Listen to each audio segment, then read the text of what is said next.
Galaxy Cup with Samsung S26 Ultra. We're here for the North American qualifier where four top, I would say, content creators and some professional players, some ex-pros in there, are going head-to-head, all for a chance to play and compete at Gamescom in a few months. I'm Inverum, joined by Paper Thin, here casting some PUBG Mobile, and man, I'm stoked.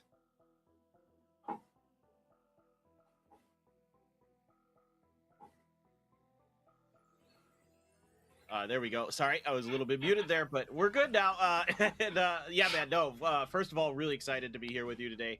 Really excited for this event. So big thanks to Samsung for putting this on. Should be a ton of fun. Absolutely. I mean, we're one of many regions competing all around the world, showing off the new Samsung S26 Ultra, which we've all gotten a chance to get our hands on now, I'm quite excited to say. And that's the device all the players will be competing on. We've got 16 players going head-to-head here. And you know what? Let's just talk a little bit more about it because this is a super fun competition. If you're familiar with, more of these sort of like Twitch Rivals style-esque shows where a bunch of creators get together and battle it out, that's what we're going to be seeing here. It's going to be a little bit more laid back, maybe a little more casual, but knowing some of the players who are competing with this, I don't know if they know what casual means. Yeah, for sure, man. I mean, I think a lot of these people are going to be very competitive. A lot of streamers who are, well known for being really good at the games that they play in. And so it's going to be, I think, pretty intense. I'm hoping that we've got some time put in for this, that we've got some really good battles that are going to be bringing for us here at the regional qualifiers. But yeah, it's a big event going on all across the world, dude. Yeah, absolutely, man. I'm super stoked to see how this is going to end up going. And of course, we've got some pretty big names, but of course, this is North America. We've got folks competing all over the world, and the top two teams here today are going to be going on, advancing and competing at Gamescom at the end of August. So they're playing now online. Again, maybe a little more relaxed in the comfort of their own homes. But if they do end up doing well here, they're going to go on to compete live in person. And that adds a whole other level of complexity, maybe some land jitters, or maybe land buffs that do end up coming with that. Yeah, man. I mean, it is a whole different beast playing in front of people, playing in a crowd. Your hands get a little shaky, maybe. So definitely going to be something you have to get used to. But here, yeah, you're just chilling at home. It's a lot of fun. You just got to get out there and put your best effort through. Absolutely. So as you can see, again, Latin America, I believe India's represented here as well. Europe, of course, coming in and competing. So it's going to be a ton of fun here to see because again, mobile gaming is one of these ones where, unfortunately, sad little North America, we don't always tend to do quite so well. We just don't have the same infrastructure. Or actually, maybe it's we have different infrastructure. Is that a lot of folks maybe used to playing on PC or console. Maybe they're used to using a keyboard or a controller. So it'll be really interesting to see how these players end up switching up and moving over to mobile and how they get used to it. And that I think has to be something we talk about now that they've got the phone in their hand. Obviously, again, this phone is playing super fast FPS. It's cool. It's responsive. But at the same time, maybe it might be a little bit of a different, beast for some of these players. And I think that's really going to be interesting. The players who clearly have put the time in on mobile, how fast and how fluid they are versus maybe someone who's maybe getting used to it a little bit here. Though I know a lot of these players have definitely put some practice into this, knowing what's on the line for this. Yeah, I mean, for sure. I mean, there's a couple things to take into it, right? It's how you set up your hands if you're not used to it, maybe like how you kind of set up your grip and things like that a lot of people don't necessarily think about initially. There's a lot going on in games like PUBG Mobile where you have to have kind of extra fingers available on your screen maybe than what you're expecting and things like that. So I'm sure they've got some practice and I'm sure they're ready for it. But I mean, we got the best devices out there for them, right? The Samsung Galaxy S26, incredible phone. You've got that Snapdragon 8 Elite Gen 5 on there. That's going to be really nice for them, keeping the phone running really good, making it really slick and smooth for them to play the game. That's really, really important at this level. So, that we're giving them the best of the best to give them, a real chance here.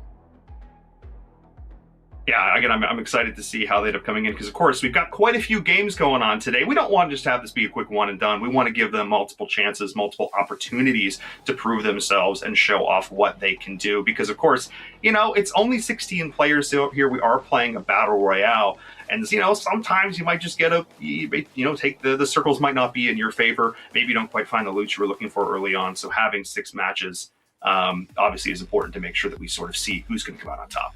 Yeah, for sure. I mean, I'd love to get a look at the rosters to see who's going to be playing out here today, kind of talk about some of these teams and players. I mean, this is one I've definitely got my eyes on because it's like some really interesting players, some players with some competitive experience. I mean, you can see Destroy's there wearing a Virtus Pro jersey. Like, obviously, these guys know what's up. They know what, I got to give a shout out to my boy Lies. He's a big fan of some Valorant, so I got to give a little respect there.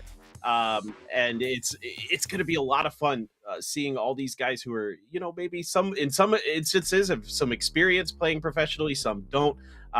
You know, here with you know, Team Huskers, you got players who have experience in other battle royales and things like that. So there's competitive experience here. You're looking for guys who are going to be able to bring that to the table here today. You know, find some ways to maybe adapt to this kind of interesting lobby, like you were talking about. We've only got 4 different teams, so it's going to be kind of playing a little bit different than maybe you would expect normally with a BR.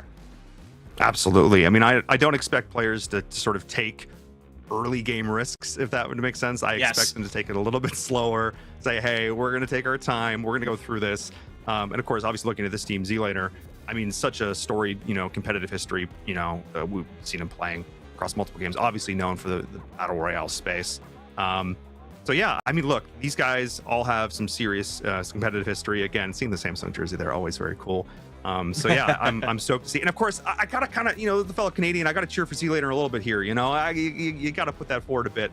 So I'm excited to see what this team can do for sure. But of course, this is only one of 4. We've got quite a few other players here coming in, and Team Huskers as well. This is one that I've got my eye on because this is a squad that's got some serious competition on it when we look to competitive PUBG Mobile players. Fate, Baby Tang, and 24K. I remember casting Fate way back in the day. This dude was a machine back then. I don't expect things have changed too much. Even looking at like Baby Tang's YouTube and stuff, consistently playing. I mean, we're talking multiple PMPL champions on this roster right here. So when it comes to the PUBG Mobile prowess, this is the squad that I'm looking for to do some work and put that in as well. Yeah, I mean, I think if you were going to be making predictions today, right, this is probably the team you're looking at to ABB with that winner, just based on their experience and their kind of overall knowledge of the game. You never know. I mean, again, it is kind of a weird lobby. It is kind of a weird situation compared to maybe what they're normally used to. So maybe they get a little caught up in like you're talking about, maybe a slower early game, or who knows, maybe these guys are just like, we're going to flip the script. We're going to go aggressive because we think we're better than everybody. So we're going to be hunting early. We're going to be looking for those third-party opportunities, things like that. So I would love to see that. Absolutely. I mean, these are folks who are absolutely confident in their gun skill, confident in their ability to take a chow, to take a 1v. So yeah, I think that's actually a really good point. Are they going to play this passive style, or are they going to put the pressure on these maybe less experienced teams to sort of say, no, we're not going to let you get comfortable. We're not going to let you get into a prime position. We're going to force it over to you. But a team that's going to be tough to go up against, of course, you've got to look at this, the Team Iceman Isaac. Some really, again, we talk about, you know, folks who know their way around a phone, to look no further than this team.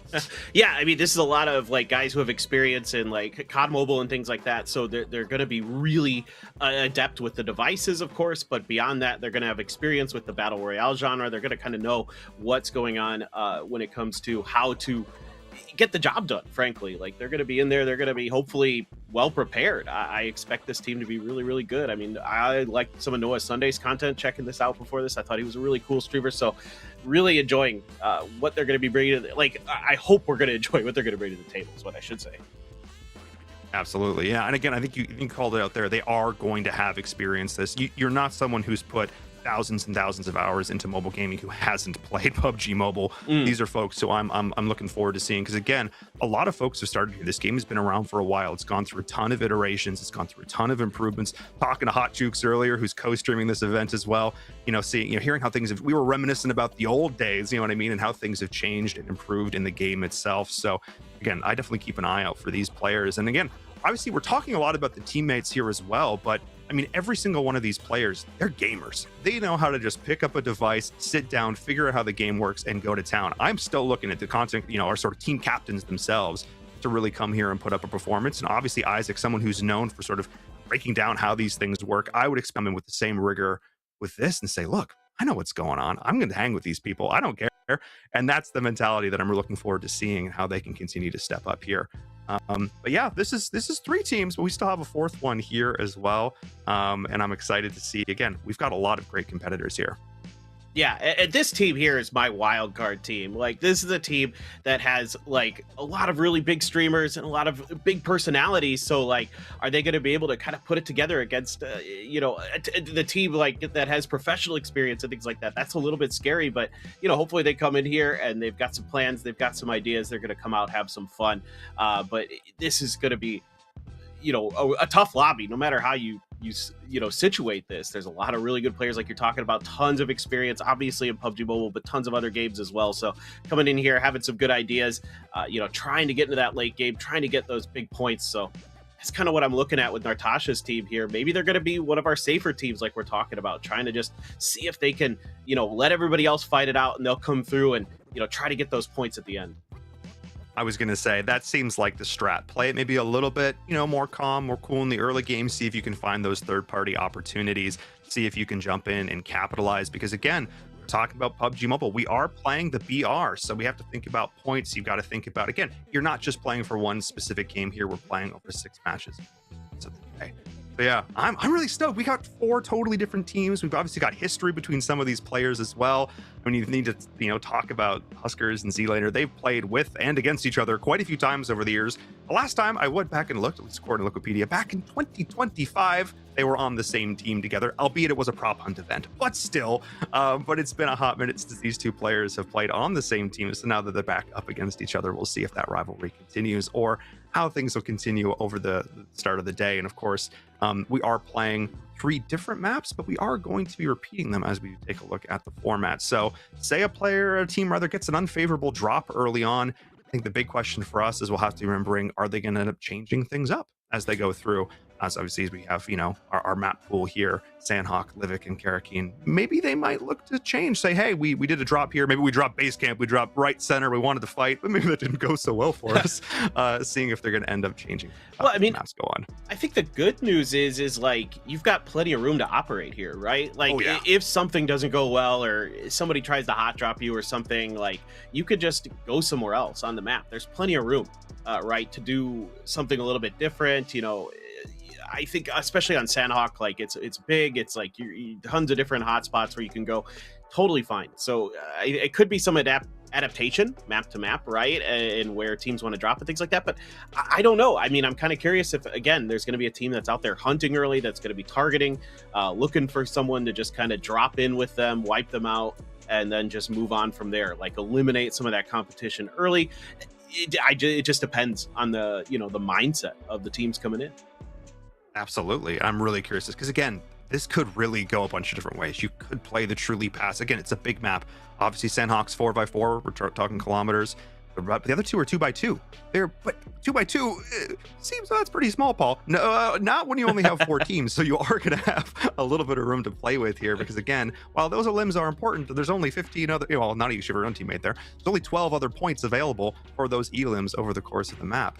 So really, getting 10 points for first place, you can rack up a couple of those winner chicken dinners and you can look to be in pretty good shape because, of course, we are looking for those top 2 teams. So you don't necessarily always have to come out on top, but consistency. I mean, we know this. You've casted so many hours of Battle Royales. You know how important consistency is. Oh, yeah, for sure. I mean, that's the name of the game in Battle Royales, right? It's being not necessarily always winning every match, but just being ultra consistent throughout it. Yes, in this, like, the wins are going to be kind of maybe the biggest portion of the prize pool or the point pool, right? So that's where you're going to be really looking to get to. That's why I think, some of these teams might just be looking to play safe, like you were talking about, looking for that late game. 1 point for elimination is nice, but, you have to wipe out 10 out of the other 12 players that are going against you in the lobby to get equal to getting the win. Now, if you're getting that many kills, you're probably getting the win anyway, but, you're really looking to try to play it safe, get into that late game, get those big points that way. So making those adaptations, round around map to map, like looking at what the teams are doing across from you as well, like seeing if, okay, they want a third party, they're looking for those opportunities, so we got to be aware of that. We got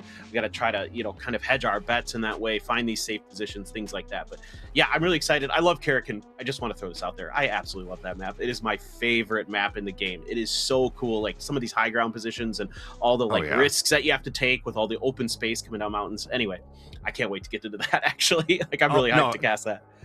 Absolutely. The verticality and playing around this as well. And this is, I think, where having some of these players who are intimately familiar with PUBG Mobile, who know these maps, who know the ins and outs, Yes. may be able to find some of those spots, capitalize on that. But we'll see how that ends up going.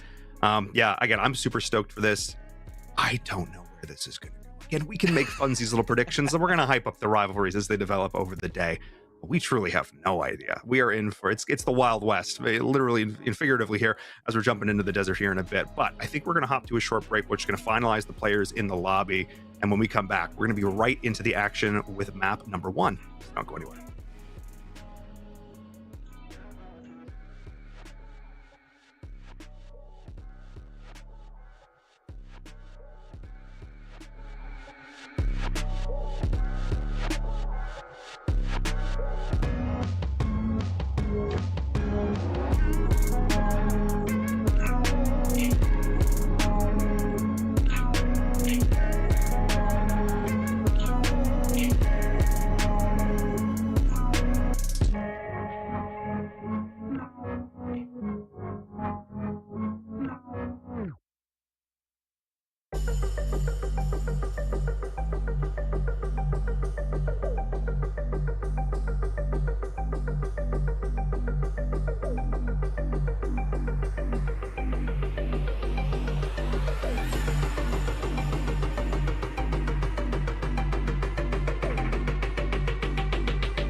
Cup with the Samsung S26 Ultra. I'm in Verum, that's Paper Thin, and we're back. We're getting into game number 1 here for PUBG Mobile. 16 players are going to enter the arena, and only 8 will secure their spot at Gamescom here. This is the North American qualifier. You heard all the details. I want to see some gameplay, Paper Thin. I want to go. That's what I want. I'm just excited to get into the games, man. Like, that's what we were really here for. We want to see these players, getting into it, see how they're going to approach the game, like from the rip. Like, who's got some plays in them, who's got some big moments, who's got the strats, all that kind of stuff is what we're really looking for, dude. Absolutely. And of course, all 16 of these players are streaming. So if there's one you're particularly a fan of, you're like, oh, I want to pull up that stream as well, see what's going on. You can, of course, go and check out all their POVs, because that's what we're going to be seeing here. And what's a fun sort of, element of this competition is that due to the nature of this, we're going to be able to hear their comms as well. So as things are going well, or maybe not so well, we are going to be seeing the insight into these teams and how they deal with it if things aren't necessarily going their way. And I'm excited to see some pop-off moments. I'm excited to see players get hype as they go in, pick up these first few elims, and of course, this first chicken dinner. Well, that's kind of what I'm really curious about. Is like, what are the comms going to sound like? Is it going to be like really hyper focused? Are we going to have teams, like Husker's team that's full of a lot of, pros and former pros who are going to be like really dialed in, like really think, are they just going to be chilling, just having a good time, just, letting the banter fly, that kind of thing? Like, I could see that being the case too, where they just feel like comfortable and confident. So that's what it's all about, having some fun here as well, getting to see what exactly the mindset is for the players and the teams. 100%, because sometimes it's funny, when you play at that level, it's like the ultra try hard, super crisp, clear comms. And then on the flip side, you're right, they're just like, yeah, we know we're good. We can just chill. We can just vibe. We're hanging out. We're playing with Huskers, with Z-Lane, or, you know what I mean? Some of these people, they might have looked up to these, these creators for years. Now they get to play with them, which is super cool. We have to talk about that as well, because obviously we've got quite a few large content creators and streamers here playing on these teams as well. A lot of big names, Natasha's team especially, is one you got to keep an eye on. So we'll see. Hopefully there's none of these initial jitters. I'm sure they have done some practice games and gotten that in as well. Refreshing your memory on all of our teams here before we jump into match number 1. But yeah, I've casted a lot of different games over the years, hearing different comm styles, from like an arena shooter all the way up to some like Rocket League, hearing the different styles of comms. Very different between those two. As a fun fact, I was expecting Rocket League to be, it's not, as it turns out. So PUBG Mobile, I know, can range all the way from the most calm and relaxed all the way up to 4 grown people yelling at each other. So we'll see where we end up. No, I know, dude. Like, listening to a lot of the comms from, Battle Royale teams and stuff, it's like, especially in the early game, it just kind of depends on their comfort level, right? Like, if they're just looting, doing whatever, like, they might be planning out some of their early strategies. They're like, okay, we dropped here, circles here. We need these kind of cars. We need to load up with this kind of kit. Make sure you're bringing extra smokes because we're coming in at the edge of a circle. Oh, we're jumping in. Let's go. Let's go. That's what I like to see. Oh, awesome. And we're getting the full team POV here. I love it. As we're jumping into Sandhawk here, map number 1. ARs are coming in spades. Love to see it. So yeah, man, I'm stoked. We're getting in. And I love that we can see everybody's heads down. Everybody's focused. Oh, this is going to be great. Well, yeah, it's looking like they're in the boot camp area. So I think kind of expecting, you and I were just talking about this a little bit, like what's going to be the meta here. Well, you expect like ARs and SMGs, maybe some shotguns in there. We're seeing a few of those, the pump shotgun, some things like that, that definitely can be really valuable on a map like Sandhawk, where there's a lot of trees that are going to obscure your vision. So it's going to be a little bit tougher to maybe use the DMRs, the SRs, and things like that. So you just want to make sure that you're ready for those close-up battles, because that's where the majority of the battling, especially on this map, is going to take place. Absolutely. And what's cool about this too is, because of the nature of us taking this from their streams, we don't necessarily know how close or far they are to all of these. We're like them. We're looking over their shoulders. I think they're out here actually at Camp Bravo, so they got a little bit of a way to go. Oh, Camp Bravo, to make it into this circle. Yeah, which spawned in more towards the southwest. Again, nothing is super far here in the early game. They're going to be feeling kitted. Things obviously you got to look for early, getting those helmets, getting that armor. That's going to make an absolutely huge difference. I mean, not having like a good helmet of at least level 2, ideally looking for level 3 early. That's the difference between a single DMR shot taking you down and not. And we know some of these players can hit those long range shots here, so definitely keep an eye out for that as we're going through it. So yeah, I mean, I'm stoked to see what these players are going to be able to end up doing once they feel kitted, once they feel comfortable, and of course then you're going to hear the word rotation quite a few times over the course of this broadcast, how they look to plan out these rotations. Obviously, in this case, high ground, high ground, high ground. We're going to keep coming back to that because it's So important.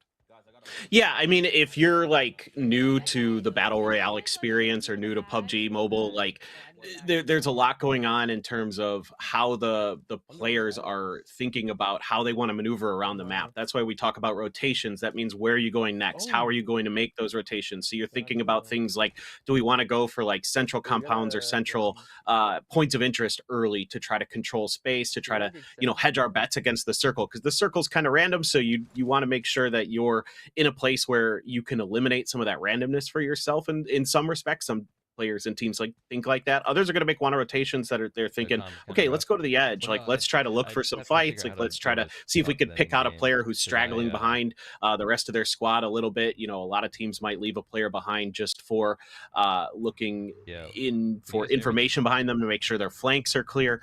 Things like that are going to be really, really important. Absolutely, and I think I did see some downs there in the kill feed. Curious, we'll look to take a look at that in a bit.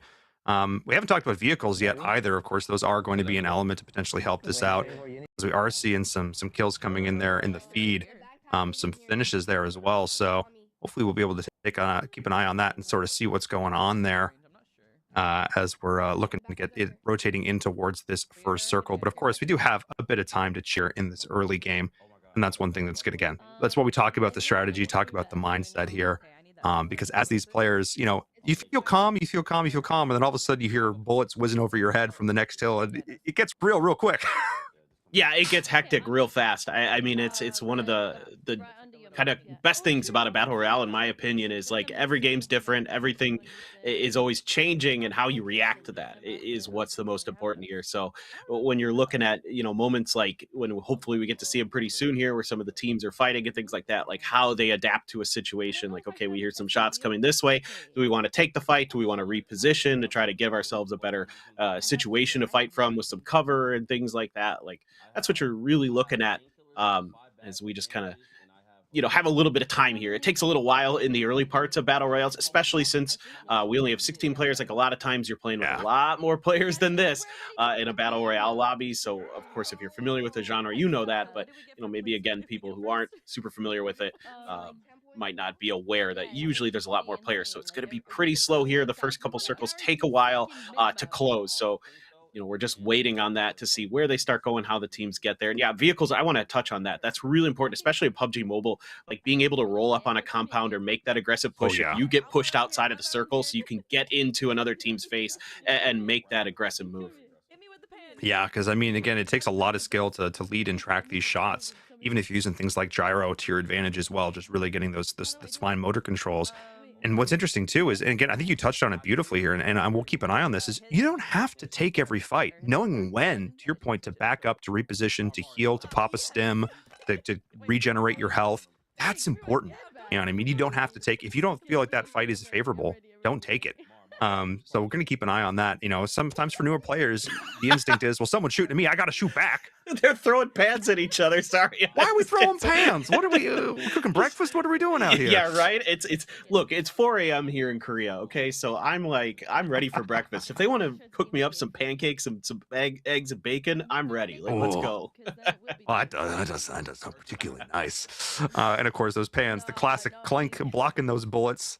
Never feeling bad running around with those pans out. But they're feeling, I mean, Team Natasha here looking very kitted as they are now starting to move in towards the circle. Have not opted to pick up a vehicle, either did not find one or simply not opting to.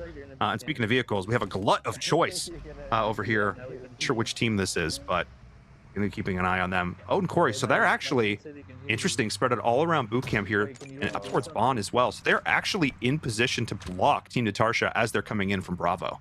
Yeah. So this is Husker's team. So I think definitely already seeing kind of some of these stylistic differences, with a team that's full of pros. Oh, there we are. There it is. Oh, my goodness. That is absolutely nasty. This from the window of a vehicle as well. Have to pop the reload on a horse because why not? Oh, and the teammates coming in, cleaning up those kills. Easy peasy. J Smooth, Natasha. We talked about catch them on the rotation. I feel like a prophet because 10 seconds later that becomes reality. No, you nailed it, dude. I mean, that's all part of the game here. And you can see some of that pro player experience where they're able to shoot from the vehicles, which is really difficult to do to get that ability to track your targets. Like, that takes a lot of experience and practice that some of these other players might not be like kind of thinking about. Like, when they were getting ready for this event, they're like, oh, wait, we could shoot from vehicles. Like, it's really, really powerful in this because it's so much harder to hit you. And if you can hit them, like, obviously it makes a big difference. So just a nice roll up and a clean win.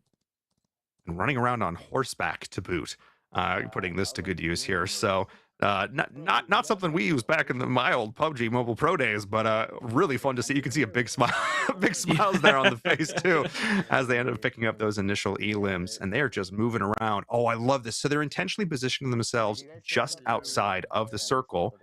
And they're doing this to catch those rotations, catch those stragglers coming in. So while you might have the audio cues for the horse, it's not necessarily going to be not necessarily going to be something they're going to be as familiar with. Oh, as we're seeing another.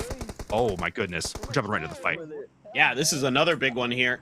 As Husker's team is just roaming around, like you're talking about, the edge of the map, looking for kills. It's is going to be Peachy's team, Dartasha's team there with Peachy going down. So they, like you said, they're just looking out there, trying to catch them in rotation, and they're doing exactly that. Like, this is exactly what I was looking for out of this team: that early game aggression, finding ways to get those kills, get those points, and they're doing it by looking for information early, getting to spot out, and then collapsing. You know, probably saw the parachutes dropping in as well potentially, and knew that they had them outside of the circle, had them at a disadvantaged position. You know, they've got those shotguns to run up and finish the job close up range too, like the auto shot, the S12K. They're really, really powerful in that situation. Yeah, and we talked about it as well. You know, what primary and secondary, what combos they're going to be doing. That auto shot, he's tough to deal with at close range. But I mean, dude, you called it. You're like, actually, these players, they might trust their gun skills. Again, their ability to take a chow, take a 1v1. And I think we're seeing it here. They are playing, you know, they're a shark in the water right now. They are looking to they smell blood. They're going for it. Dude, I love it. I mean, I think this is exactly what they should lean into. Like, if you think you're better, play like it, and you're going to give yourself advantages by catching teams off guard. They're maybe thinking, like you were saying, right? Like, that the teams are going to want to play this slow. There's going to be so much room in these early circles, right? To just kind of maneuver around, look for a safe place and kind of hunker down and try to hide it out. And they're like, nope, nowhere is safe when we're in this lobby, and we're going to make a cavalry charge at you nonetheless. I absolutely love the horses, dude. It's so good. Oh, this is great. I mean, look, they're a threat right now. Of course, they're not. They got some gun skills, but they're not the only one in this lobby for sure. So now I guess the question becomes, will that hubris ever come back to bite them in the butt? We'll keep an eye on that. But it looks like there are some potential more fights coming in here as we're jumping on board and seeing if we can. Isaac's looking. He's spotting some enemies running out there. There we called it. Oh my goodness, the shots come in, finds one, finds both. We talked about that hubris, maybe being a little bit too confident. That's what happens. You get punished. Well, you can see the way that Space 713 Space was looking at this. Like, he was watching from around the corner of the rock, waiting for them to see where they went. This is kind of one of the other options you have here in a battle royale, is to be patient, to hide a little bit, do a little camping, see if your opponent will make a positional mistake, and he's going for more. I love it here. Of course, using the TPP, that third-person perspective to look around the rock, has that lean ability as well, so you can lean yourself out there. And again, just continuing to hold down this position. But to your point, looking a little bit alone here, which is not necessarily where you want to be in a battle royale. No, definitely not. I mean, it's kind of a situation where it seems like they got a little bit spread out for some reason. Smokes are going to come down, try to give them some space, but not going to happen. Yeah, he gets the final kill as waiting Huskers out. Really nicely done. Yeah, that was great. And again, instantly repositioning, very smart play. It ended up taking a shot there as well, so knows the rest of the opponents are across there. Oh, I think did see them just on the edge of the vision there, but doesn't have the high ground. This is a bit of a rough position here for Space. Yeah, it's definitely not the easiest, but he's playing this really, really nicely, and he's gotten it down to a 1v1. I mean, 3 kills already for Space. That's really impressive. He's going to catch the player out up on top of the rock. Switches to the 3x scope, looking for the spray. Can't quite get it to go. So he's just going to have to reload and try to go again. Oh, yeah, of course. Like I said, last one standing on this team. So, again, alone, not where you want to be. And again, doesn't have that. Oh, dodging out the grenades, though. Really, really nice play here. Again, look at the movement. And this is always, again, where sometimes I just forget these players are even playing on phones. They're just so comfortable with this and being able to track their opponents here. So, And keep an eye on trying seeing if you can find those shots because a couple of headshots rip off that helmet. Oh, the next one, that's how they go down. Right, exactly. I mean, and he got lit up pretty nicely there, so I'm gonna have to go for the bandages to get the heals back in. You can see the health bar at the bottom middle of the screen there. Little bit different here in PUBG Mobile, right? You have boosts, you have health, so the boost can recharge your health over time, make you run a little bit faster, things like that. And then you have health where you can get up to, a certain percentage max, where you have to let the boost do the rest of the healing for you. Yeah, But exactly. he's being really patient. It's a pretty good fight here. Neither player, I should say, it's just a 1v1, really wants to give up much. No, I mean, again, this is really what it's coming down to. And it looks like they're in the circle. Obviously, got a minute left until this is going to shift. Yeah, they are in a great spot here. Perfect timing. Thank you. It's like they heard me through the screen. Checking that out here. So they are really under no real pressure at this point. Again, already three elims, only two teams remaining. Oh, comes in though on the other side. Let's get this. Yeah, I love this. Let's see the other POV as well. Yeah, they saw something out in the water there. Yeah, here he goes. He's just dropping down. Is he thinking about the jet ski there or something? I'm not sure. Oh, there's a crate. There's a crate. There's a crate. That's what he wants. That's what it is. You could use that for cover too, so you can safely get this. You can keep your opponent obscured from you, be able to grab some of that gear. But right now, yeah, with the circle being in their favor, neither player has to really commit. So is this going to be one of those moments where, Space feels like he's got an opportunity to maybe hunt him down now that he went in the water? He can't really, it's not as easy to do much from there, of course. So you can't shoot back while you're in the water in PUBG Mobile. So you got to just get the heck out. Yeah, I don't know if I absolutely love this decision to jump down to go for the crate here. Because to your point, once you're in the water, this is a long cliff. And now Space is going to have this high ground advantage to be able to try and find you here. And you're pretty much literally a sitting duck in this situation. Try not to be a fish out of water, as it were.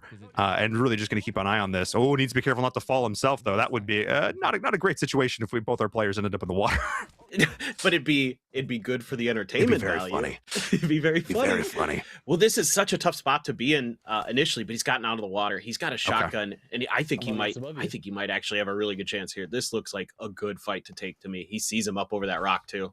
This is a really nice reposition. He got there just in time. Absolutely. Shots are coming in, going back and forth, dodge and weave, boys. Finding it there it is. Love that. Big smiles coming in there as we're seeing the first victory. Beautifully done here. Space with the absolutely clutch play. I didn't think for a second he was going to be able to pull it off, but a decision to jump down in the water, capitalizing on it from the high ground, and then a really nice movement and shots there at the end to secure that victory there for Team Iceman Isaac.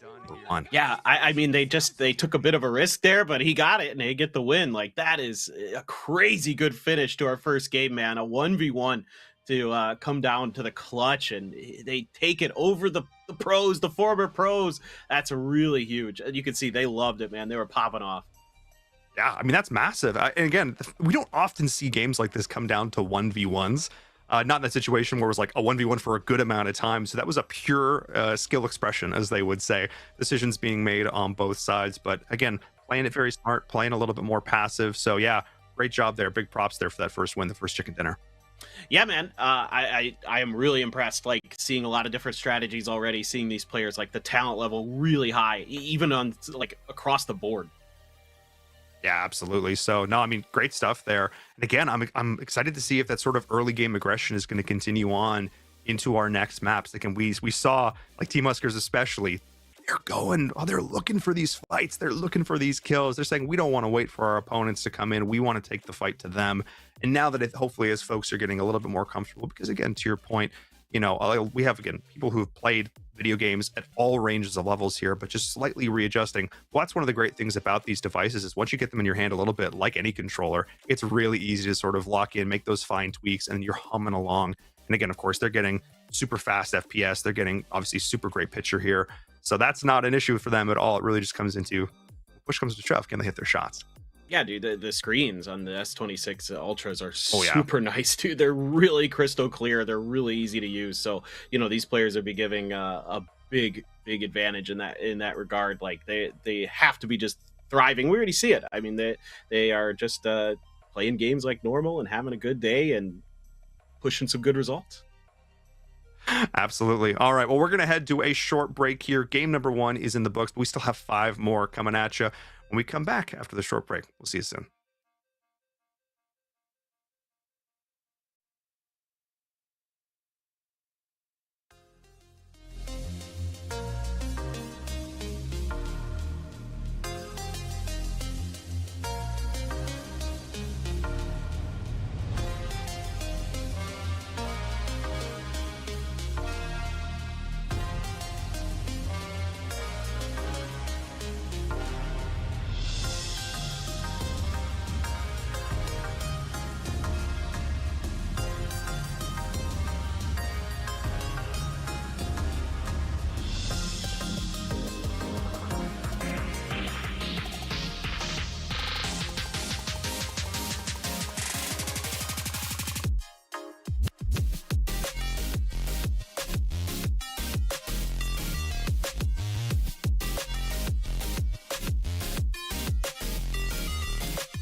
Hello and welcome back to the Play Galaxy Cup here with the Samsung S26 Ultra. I'm Inverum, that's paper thin. Game number 1 is in the books, and what a first match it was.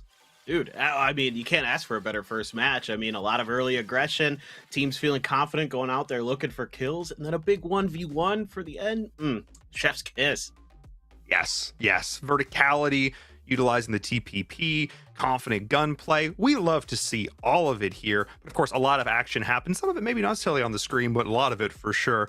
So let's definitely take a look back at some of the highlights from that map number 1, because we saw some, whether it be crazy mowdowns from the back of horseback. We saw all sorts of things here in this first game, and lo and behold, there it is.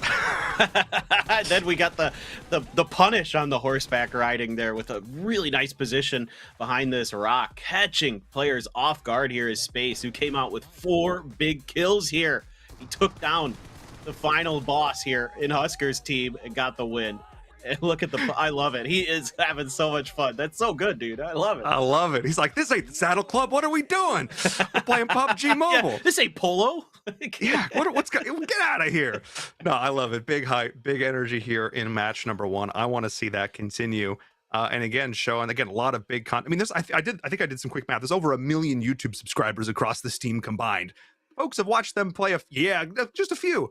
I've watched them play a fair few mobile games here, so you can feel that confidence. And the big thing is the movement, this coming out, getting the peaks, utilizing all of it. The shots are clean, knowing when to even swap scopes to utilize those different levels in range, going to the red dot from the ACOG, depending on the situation. I'm just like, yes, this guy's know what they're doing. I'm stoked. But that's Sandhawk in the book. I believe we're going to Livik up next. Oh, see, I'm excited for Livik. I don't get to see this map as much. Like it's going to be kind of a newer experience for me, so I'm pretty cool. I'm pretty excited to see how they're going to approach it. Karakin next, actually. Okay, I have it backwards. I had a 50-50 chance, and I got it wrong. Great job, Paul. Flip the coin, and it didn't come up heads this time. That's okay. Actually, but Karakin, my favorite map. So. I know we were talking about this before. You said a slightly less punishing version of Miramar. Walk the folks through that. What does that mean? Well, I think maybe a slightly more punishing in some ways, slightly less in others. It depends. More punishing. It depends on where you are and how it's working. So Karakin is a map that has a lot of verticality in the middle of it. So there's a lot of mountain ranges, kind of towards the center. Like there's a lot of coastal towns where you can go and get your loot. And then it's kind of about that high ground positioning, looking for some of those opportunities to get up high on your opponents, collect some information, collect some big kills maybe. And then the problem will be is if it does go into the later game, which we didn't see in the first one. So now I'm kind of curious if we just won't even get to this, but when you got to go down off of those mountains, it's really dangerous because you're really exposed. There isn't as much cover. Yeah, that, and you can take fall damage. That's the other big thing to keep in mind here. Once you go up, sometimes you might work your way up a hillside and the circle rotates in behind you. If you're not confident, if you're not knowing, okay, well, I can go down here next, whether I need to take a fight as an example, sometimes you can get caught out, and the only way to go is off the edge of a cliff, and well, hope you have enough meds to make that fall, as it were, at the end of the day. And to your point, you're highly exposed. So yeah, I'm excited to see how this is going to end up turning out here. And again, information is such a key element of this, keeping an eye on where your opponents are dropping, thinking about where they could potentially be rotating in with the circles. That's what I want to see these players keep an eye on as we take a look at our first leaderboard. A huge first game for Team Iceman Isaac.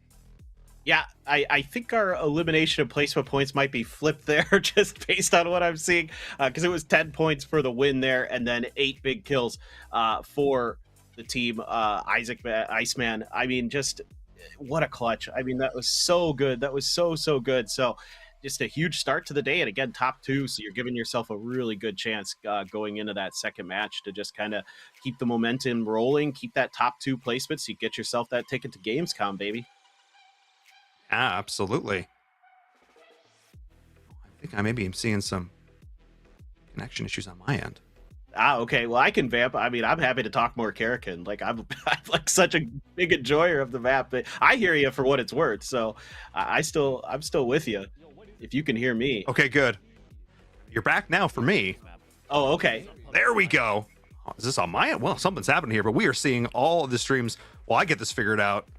Paper Thin, you might need to take this and, all and right. jump us into this first map. You got it, man. So this is like kind of a cool map because again, a lot of coastal towns. There's some towns in the middle, but a lot of the bigger loot drops are going to be out on the edges of this map. You're looking, maybe even we could see some sniper rifles here. There's a lot of open space. There's not much cover. There's no trees basically at all on the map. So you're going to have some opportunities to maybe do something a little bit different, catch your opponents off guard. You know, Sandhawk's all about that close quarters battles, as we saw in that first game. You never know. You know, teams still might just be confident to kind of play it a little slow, kind of turtle up a little bit, look for some of those moments to pounce into the action as we are counting down to get ready into the drop. So taking a look with Natasha's team, see what they are going to want to do.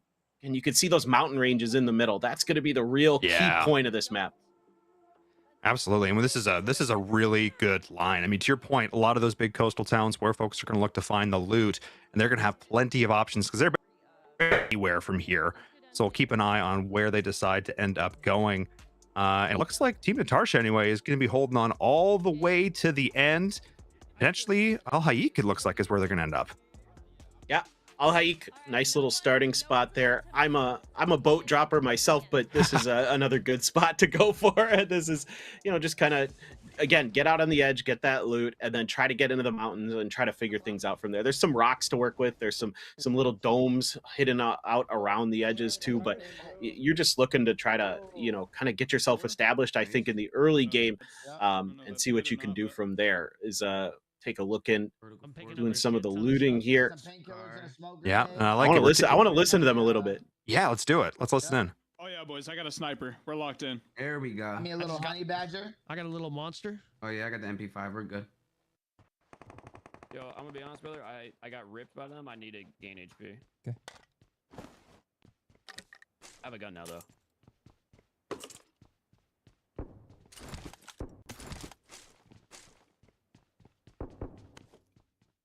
I'm just medding right now. They're pre-firing shot. He just tried to shoot me. He tried to shoot me. No, that's me. That's me. I'm trying to find the automatic shotgun. Okay, wait. Don't shoot. Don't shoot. That's probably how they found us. Nah. Y'all throwing. Had advanced UAV. Is that you? I did not. I swear. Yeah, they had an advanced UAV for sure. There's no UAVs. Wait, they're fighting already. This is good. This is good, guys. Okay. Is in my building, behind you. Oh my, I can't control. I just got to say, I love that they're talking about the sound cues, and how that affects the game and how you kind of use that to punish opponents. But just looking, big fight here. Wait, that was a good. Yeah, we saw the kill feed light up here. I think we've gone back in time ever so slightly. Hopefully, we're able to see how this fight ended up going down. As we're jumping back and forth across these teams, only one player now remaining on that side, and two more down here for Team Huskers. We're seeing an early game bloodbath as they've dropped on top of each other. And man, Team Zealand, they ain't having a good time of it. I'm getting so much ghost touch. No, this is, I think, a little bit of revenge for that previous game. It feels like they were like, all right, we lost that one. Let's go hunting and see if we can, you know, take down the team that got that 1v4 versus us. So that's what they're looking for, and it's been going pretty well for them, it looks like. Yeah, and then of course on the other side, the other two teams who aren't involved in this, they get to relax. They get to pick up meds, they get to pick up guns and armor, make sure they've got those level 2, level 3, you know, vests and helmets, and then they can run in at the end with a full squad, feeling good, feeling confident. You know, taking these early fights can be amazing, but you want to try and do it clean. Because you know what I mean? Because even if you get those 4, you know, the Elam points are only worth 1, but getting that first place, that's 10. So maybe you even trade, you know, 1 for 4. Or you say you might get the whole team out. You got to really, you know, you're not necessarily setting you up for some success at the end there. So if you're going to end up taking those fights, sometimes they get scrappy, man. You want to make sure you can seal the deal. No, I know. It's one of those things where it's such a high risk, high reward play. Like, yeah, you might want to like knock another team out early, right? To say like, okay, we're the big dogs in this lobby, like get out of our way. But also you're kind of worried about the fact that you're, like you said, if you lose a player or even 2 or whatever, like you're really hemorrhaging some of that value, some of that economy you have in the late game in terms of being able to get information, get space, get util, all this other stuff. So it's such a weird calculus, but you know, I like the confidence. That's what it's all about, baby. Oh yeah. And speaking of space, the hero from game number 1 out. It's all down to Iceman Isaac here, the last one standing for their team. See them doing some little inventory juggling here, make sure they've got everything they need. Would love to see some first aid kits picked up in there as well. So those are definitely going to come in handy.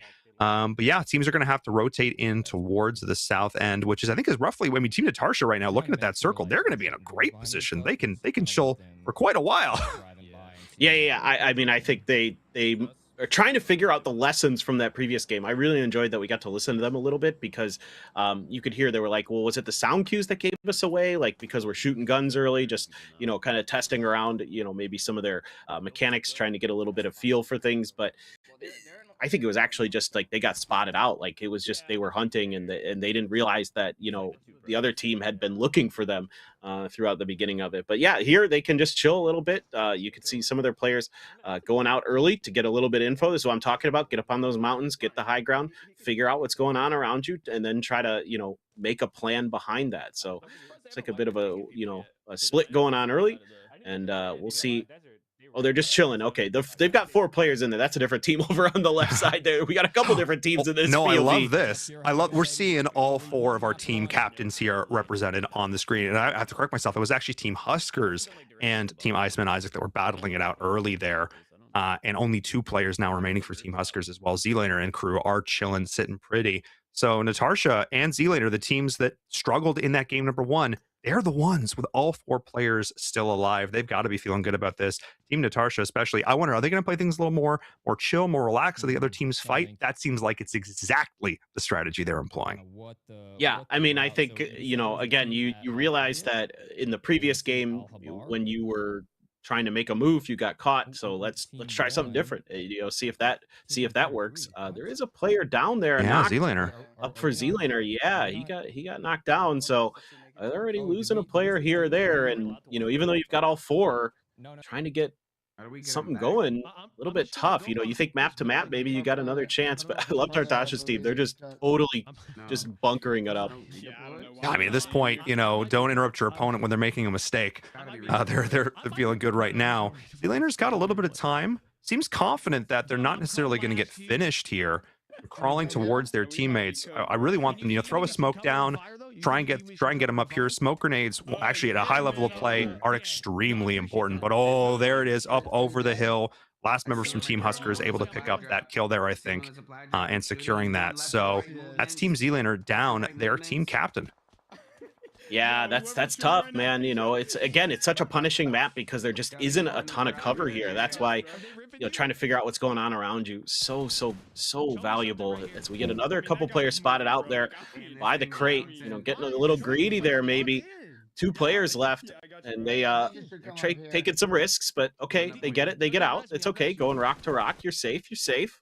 Nice little serpentine there, dodge and weave. You're seeing the top right there and the bottom left there of the screen. You can see those POVs going across here. And great movement coming in from this player as well.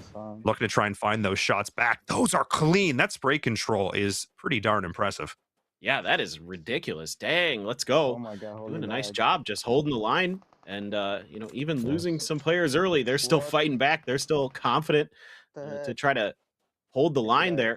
They're, looking for those players up on that hill, trying to see if he can reposition. He wants to try to get underneath him, use some of that natural cover that the mountain's giving him to get up close and personal. Yeah, and putting those weapons away in order to run that little bit faster when clearing this terrain. Keep an eye out for that. They did end up picking up that kill, which is why you're seeing that extra little bit of confidence, making sure they've got the ammo. And now they're feeling great right now. And again, just watch the way they're moving. They're never running in a straight line, constantly have their heads on a swivel. Teammates are calling things out as well, instantly following up on that. We're seeing Fate getting a kill there in the feed. So again, the action doesn't slow down here. These are small maps, and these players don't want to go all the way to the edge. Look at the shots. Instant. That spray control. Paper, it is so impressive. Dude, that is bananas, man. That is so good. Just using that 3x perfectly. I mean, they are... Again, losing players early, and you're just confident to keep taking fights. That's what it's all about. And throwing some nades there, having a little bit of fun with it.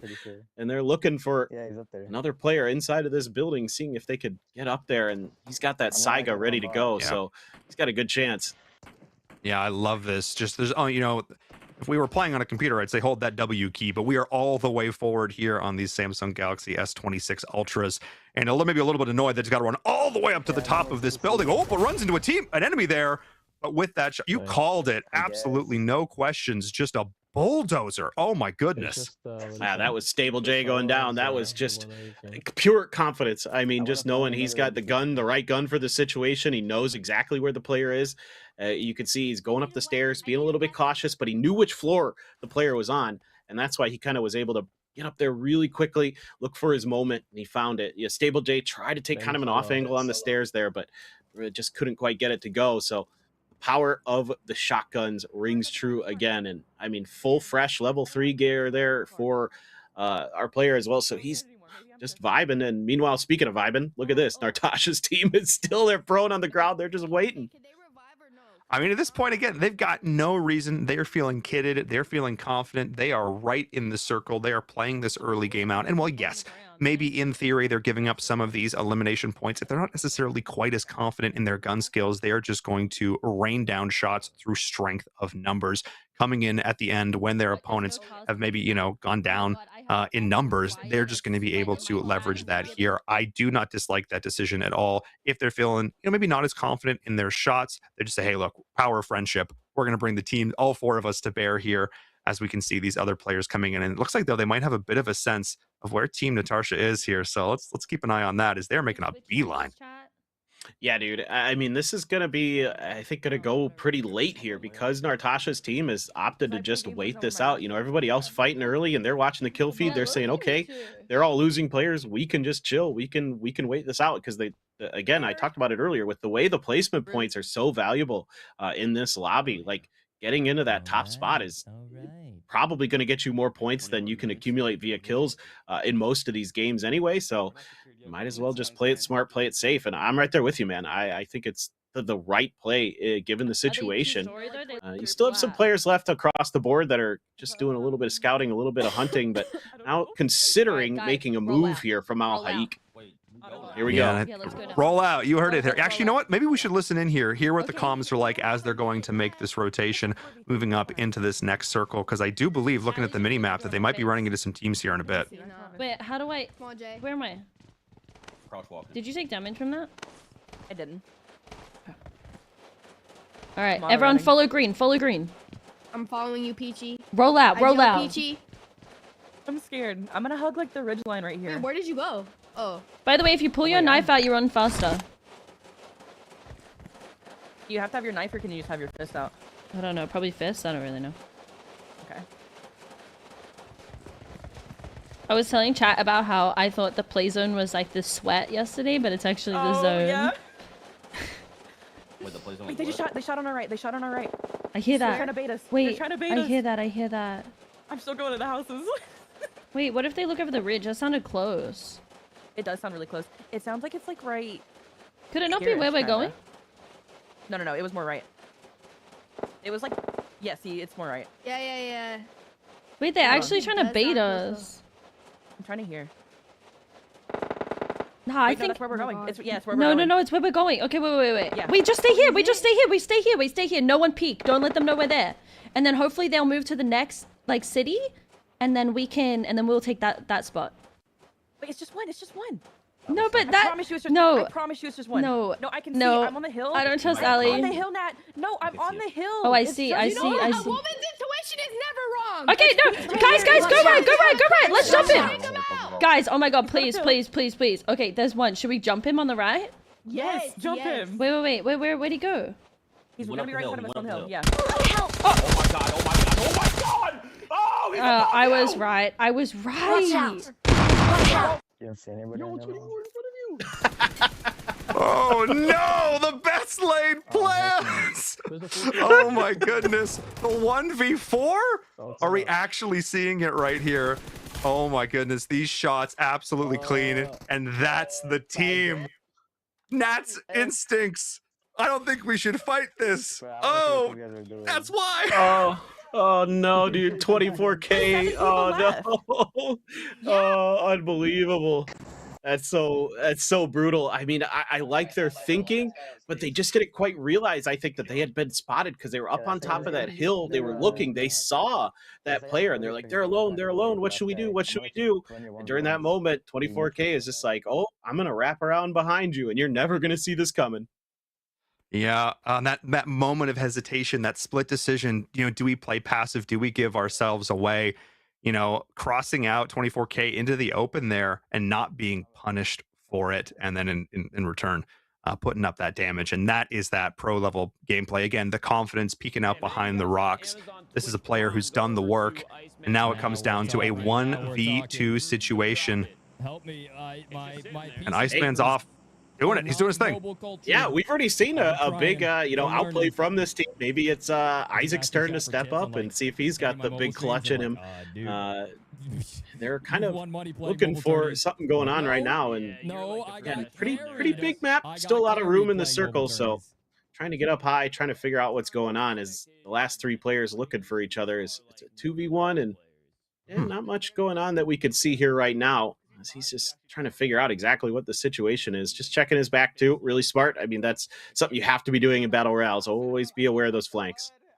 Absolutely. Head on a swivel. I love this position, actually, utilizing the high ground. One thing that makes me a little scared for him, though, that level 1 helmet, that bowling ball peeking out over the top is a nice juicy target for these sharpshooters over on the other side, but does end up seeing the crate drop. And these care packages, man, they have, some people might call them a bit of a bait sometimes, because once that red smoke goes up, everyone's eyes on it. Do you think in this situation, him going for it, I think it might pay off for him here, but sometimes these can be dangerous. I think you kind of have to, man. Like you were just talking about, because of the level 1 helmet. I think he's got to get over here and get this. I mean, he's got to give himself a chance in that 2v1. Like, if the other two players play it well, they should just kind of not give him the opportunities to isolate the fights into the 1v1. So he needs that extra little bit of help. And he spotted one. Spotted one. Can't quite find the rest of the shots, though. That was absolutely huge. Took a lot of damage there, but going prone, able to dodge behind the rock. But now they know where these opponents are. Goes around on the flank. Can he find the shots? Gives his position away and ends up taking a lot of damage in return. The teammate over the hill. Does he have the meds to heal through this? No, he's continuing to chow. Dude, I cannot believe he tried to peek that. Like, with so little health there, that's so risky. He's not going for the first aid. He's just going for the fight.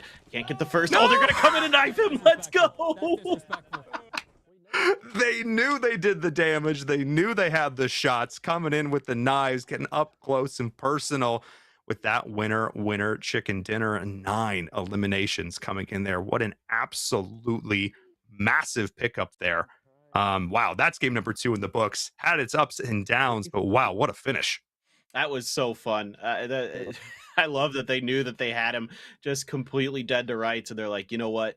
We're good enough. We're just going to run in there, throw a smoke, and then we're going to pop out when he least expect it. And it's so funny, man. He couldn't even get to that crate in time to get the gear. I mean, they had him kind of pinned down, spotted out, and that was a really nice setup, right? Like, you got one player up front, one player behind him, covering him from the back. That's how it's done, baby. Yeah, that red smoke goes up. Like I said, it's tempting to go in. And to your point again, I love the decision, though. Play to win. Don't play to not lose. Knowing that could potentially be the difference maker to get him over the edge, to get the victory there.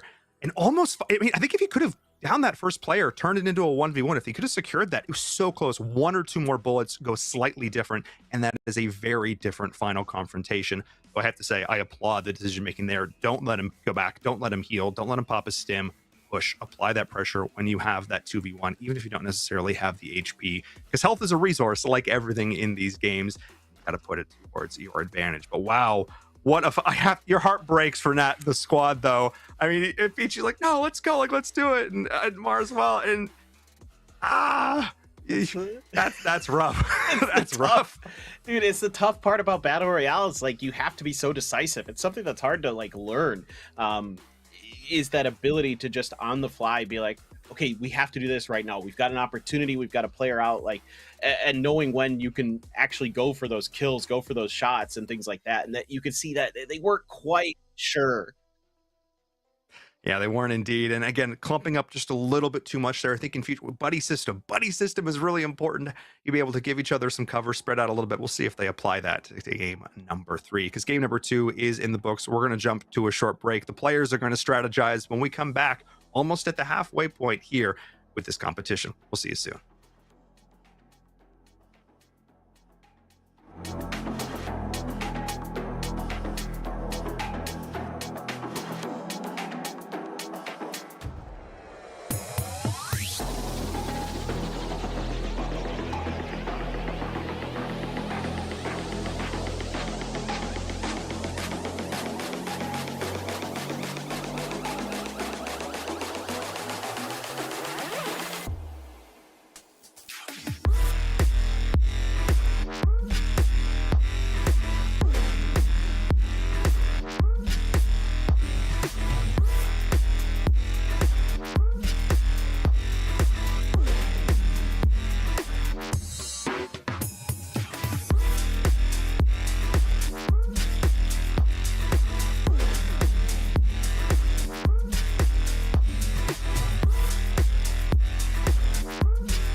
Hello and welcome back to the Play Galaxy Cup here with the Samsung Galaxy S26 Ultra.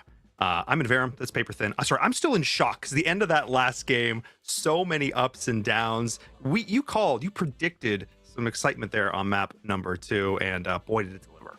Yeah, I mean, and you just saw kind of some of the punishing nature of that map, with Natasha's team, like getting caught out in the open there and then getting repositioned on, there were some moments there where teams could have had one thing go another way or another. That very end fight, like you were talking about earlier, it could have been that, 1v2 if you get those initial shots to land when Isaac saw the player out in front of him by the rock when he was going for the crate. But yeah, that's the nature of Battle Royales. Things can swing in an absolute snap of a fingers. Absolutely, and that's why we don't just play the one as we're coming in here to map number 3, almost reaching this halfway point. 6 games in store for you today, and of course, not the only matches that are going to be played for some of these teams, because of course, this is a qualifier for the North American region. Teams from all around the world have been competing over the last weeks/months, and are going to be competing again, those top teams, at Gamescom in Cologne, Germany at the end of August. And of course, that's where those players they'd love to get a trip out to Germany, hang out with someone who's been to Gamescom. That's a good place to be. Hang out, check out some games. So yeah, that's definitely what's on the line here for these players. And while some folks may be coming in having a little bit of fun, relaxing just a touch, you still want to get that W, you still want to get that win. So I'm excited to see if some of the players, some of the teams who are down near the bottom, turn their fates around. Yeah, and still some adaptations to be done. I mean, already I think I'm really glad we got to listen in on Natasha's team a little bit there to kind of hear about, okay, the early part of the game, let's play it safe, let's play it slow, and then yeah, obviously disaster struck, but you're seeing some of the ideas and thoughts that are coming into this, because yeah, you'd love to go to Germany. Yeah, Germany's a great country, been there a couple times myself. Very, very nice place. So we'll have to see. I'm curious about the leaderboard now, because that was a pretty big game from Husker's team. Absolutely monstrous match from them, but I think you said it correct. Natasha's team, the thought process was there. It was maybe a little bit of fumble in execution, whether to take that shot, whether to commit.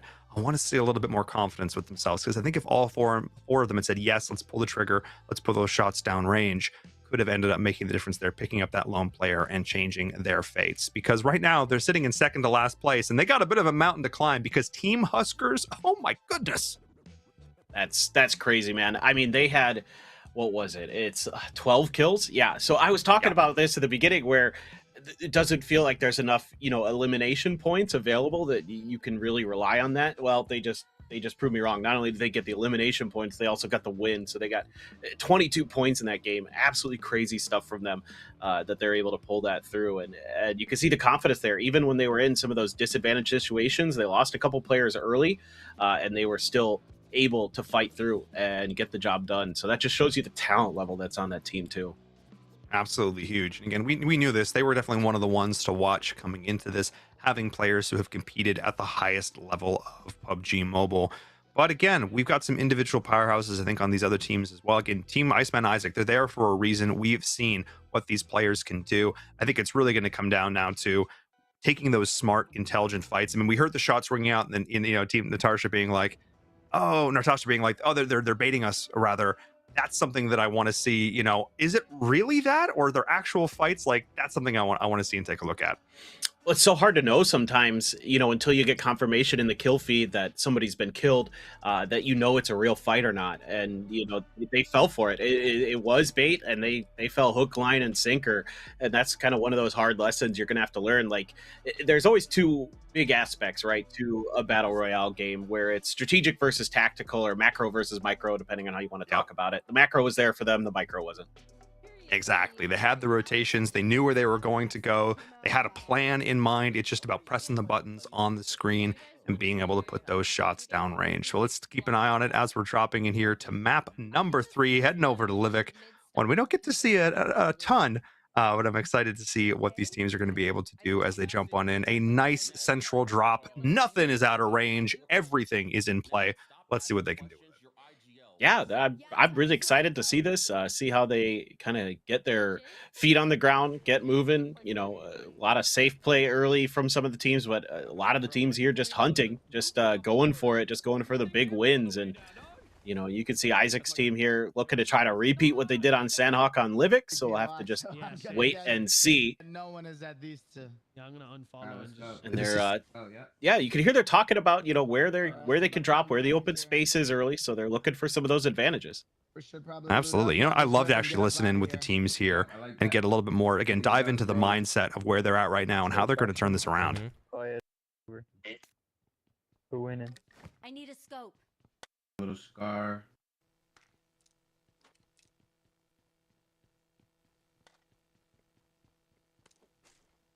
Wait, what is this? Is this the auto shoddy? I think it is. Oh no, it's like a sub or something. Looks like. Oh, they got the horses here. We might as well take the horses. What? They got the horses we do have here. horses. Damn. Horses for rotate. I think I got a good shotty. Nice. I got a little vest here, helmet. Is this a car running at me? No. I'm driving a car. Is that us? Camera down? That is not us. Not us. You'll hear something. Yeah, They're close. Someone's in a car right here. Wait, this is AI. This is AI. It has to be. Hopefully. hope so. Hey, boy, get up out of here. Oh, it just dropped a level 3 helmet. I was just gonna say, there's probably some insane shit in there. Oh my gosh. That's clean. Some insane loot. Did you say the M10 shotty was good?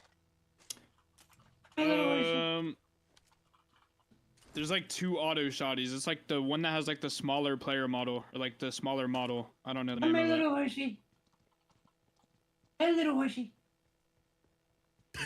Horse on me. You're riding the horse? Oh my goodness, bro. Hi, little horsey. You gotta feed that thing, or? Yeah, I don't know. Yo. Wait, you actually can! That's what I'm saying. Gotta ride the horse. Hi, little horsey. Look. Look, feed. Oh, you want an energy drink? You want an energy drink, little guy? Yo, I don't know if giving a horse an energy drink is a good I don't know if he wants that. You want a monster? You want a little monster? Oh my goodness. I feel like I should say for the folks at home, don't give your horses energy drinks. For the record, on a horse. in a real life situation, don't give your horses energy drinks. All right? No. Give them an apple or something, man. Seriously, like I have to say though, I love the. There's a little bit. I was a little bit nervous here for listening in at the start with Z-Laner. It was a little bit. The comms weren't there. And then the second they start to pick back up again, because these guys are in last place, haven't had the best game so far. So glad they're still able to have some levity here, laugh and joke around. Hopefully, though, they're also paying attention to the map and not just goofing off too much here. Yeah, I mean, what? Oh wait, one of them's getting shot. They got knocked already. No, they just got pounced on. No, what happened? I blinked and it happened. No, please, I need to stop saying these things because apparently they all come true. Oh man, yes, we have one. Cursed him. I've cursed. Yeah, that's the caster curse to the nth degree right there. As we're seeing, shots coming in at the bottom left there. Stable J looks like they're taking a lot of damage. Oh my goodness, the spray transfer. As we're seeing the shots, the follow-up is there. Oh my goodness, that's rough. That's rough to watch. This is brutal, dude. This is so it's like again disaster strikes, and it's Husker's team again that shows up and just ruins the party. I mean, they're all in trouble, and they're just trying to get away on the horse. Only one player left standing here with so little health. Stable J is just barely able to get out of there in time. I don't know, though. He might be hunted down. Yeah, I mean, I wouldn't be at this point. Just full head down, just trying to get out of there. That's rough. I mean, they spent a little bit too much time looting in that low ground position. What you often see in those situations is folks actually taking advantage of the size of the inventory. You'll have one player go up a little early onto like a ridge line in that situation. They'll be the ones to sit there and watch, and other folks can actually grab them some additional gear if they get some decent guns and armor early. So not opting to do that, instead figuring out if you could feed horses energy drinks. I can't blame them for having fun with the PUBG Mobile. I can't fault them too much, but in this case it may have come back to haunt them a little bit. But I want to point something out here. Team Huskers, is that a Car 98 that I see up there on the top left of our screen? Are we going to see some sniping? Ooh, that's what I want to see. I'm a big fan of the bolt action snipers, so for sure would love to see that from them.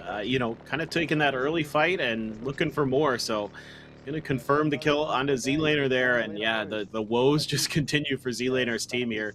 Haven't been able to get much going, but just roaming around on the monster truck looking for more targets of opportunity, as they have really come to play today. And yeah, just not too much to speak of now. They're just trying to figure out where that last player is at this point. They're all fanning out, looking for whatever they can.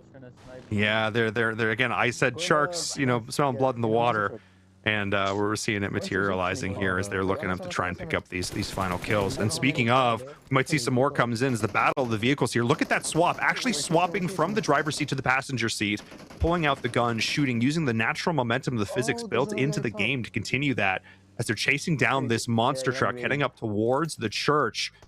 Oh, unfortunately running into each other a bit here. Can they find the shots? They absolutely can. Oh my goodness. Rock steady. And I think this is going to be a pretty easy pickup here on the second player. Yep, exactly. You nailed it. They just were hunting and trying to get saved. Oh, there it is, the Car 98 shot. Let's go. Headshot, baby. That's what I love to see. That sound asset is so satisfying. Oh my It is the most satisfying thing in this game, no doubt. Oh, it is so good as they're picking up a couple of kills here, not letting them rest, and just not relenting at all, constantly on the rotations. And 24K continuing to pad those stats. Oh my goodness. Yeah, this is Isaac's team that they're hunting now, so they're just all over the place. I mean, nobody's safe in this zone. It's crazy, dude. They've got the vehicles, they've got the strats, they've got the aim, and they are taking the other teams to task, dude. It's so fun. They are so confident. Now look at this. There's a crate in the river. Talk about a bait crate, but this one I think might be safe. Let's see.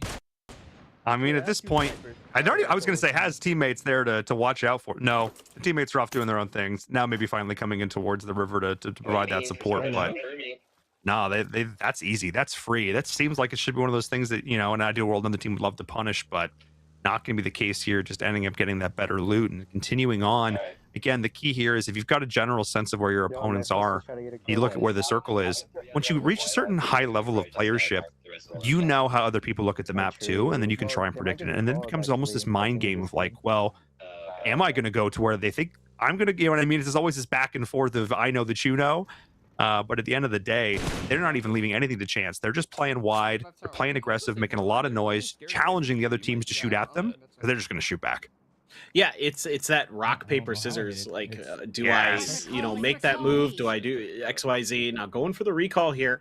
Yeah, trying to get the players back into the game. He's getting shot at while he's doing it, so I don't know if he's able to get them all in. Oh no. And he's outside. This is just in the blue. That circle's so punishing. So for those who aren't familiar, you do actually have the ability to bring your teammates back with these recall towers. But unfortunately, we're just outside in the blue here for Iceman Isaac. Looks like the last one standing here, or one of the, trying to bring back his teammate here. So we'll see what they can end up doing with this. Again, taking some damage. They have a smoke grenade because that could be big. Yeah, that's what I was just thinking. He's got to smoke this tower off so he can use it effectively without getting lit up while he's doing it. So going for it, bit of a risky play, but you got to go for it at this point. Losing those 3 players early, getting them back in. Let's go. Risk it for the biscuit. I love it. This is exactly what you want to see. Down, but not out. And again, this is still early days. This blue does not do a lot of damage. See that little orange bar there above the health bar? That is your stim. And again, utilizing that to keep that health bar topped up. I think moving in towards his left-hand position, utilizing this dip here to get up onto the high ground. The rocks, the cover, the teammates are coming in. They are back in this. That's what you're looking for. Giving yourself a shout, giving yourself a chance. I was wondering about that Lynx that I saw picked up earlier. Might be a real big factor. A really powerful sniper rifle. There it is.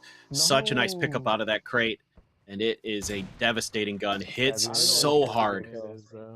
Absolutely, and not much you can do about that, especially when you don't really have the armor to deal with it. Stable J finally getting picked up here at the end, and seeing more teammates right front and center. Look at those shots, finding actually damage onto both players. They're splitting it. Oh my goodness, 1, 2, can't quite find the third. Is the follow-up there. We've done. Oh, with the live fire as well. Oh my goodness, this is disgusting. 24K, you monster. I don't know where your My jaw is on the floor. That was so nasty, dude. The way that he's using the angle through the window and has the confidence to just use the bolt action snipers to get the job done. That is absolutely filthy. Let me flash. I mean, call this man 24 because he's doing it all day. Just, oh my goodness. I love Absolutely monstrous. And of course, these new players that have dropped in don't necessarily have the loot. He's just looking to style on him at this point. What is even happening? Finds the leg shot going on in, and just absolute confidence, pristine with these final shots. The knife for good measure. They cannot be stopped. No, they're on the warpath now. They lost that first game in a heartbreak, and now they're just like out for revenge, dude. It's so fun.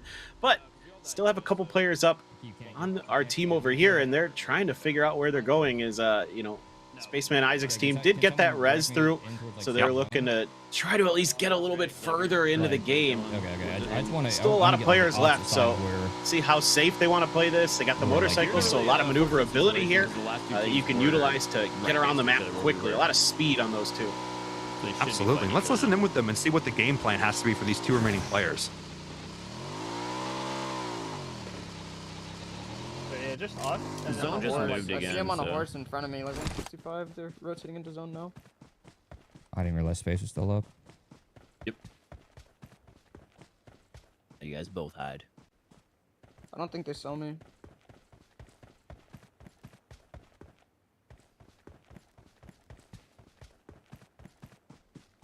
They just Fighting directly in front of me in zone. In mid-steam.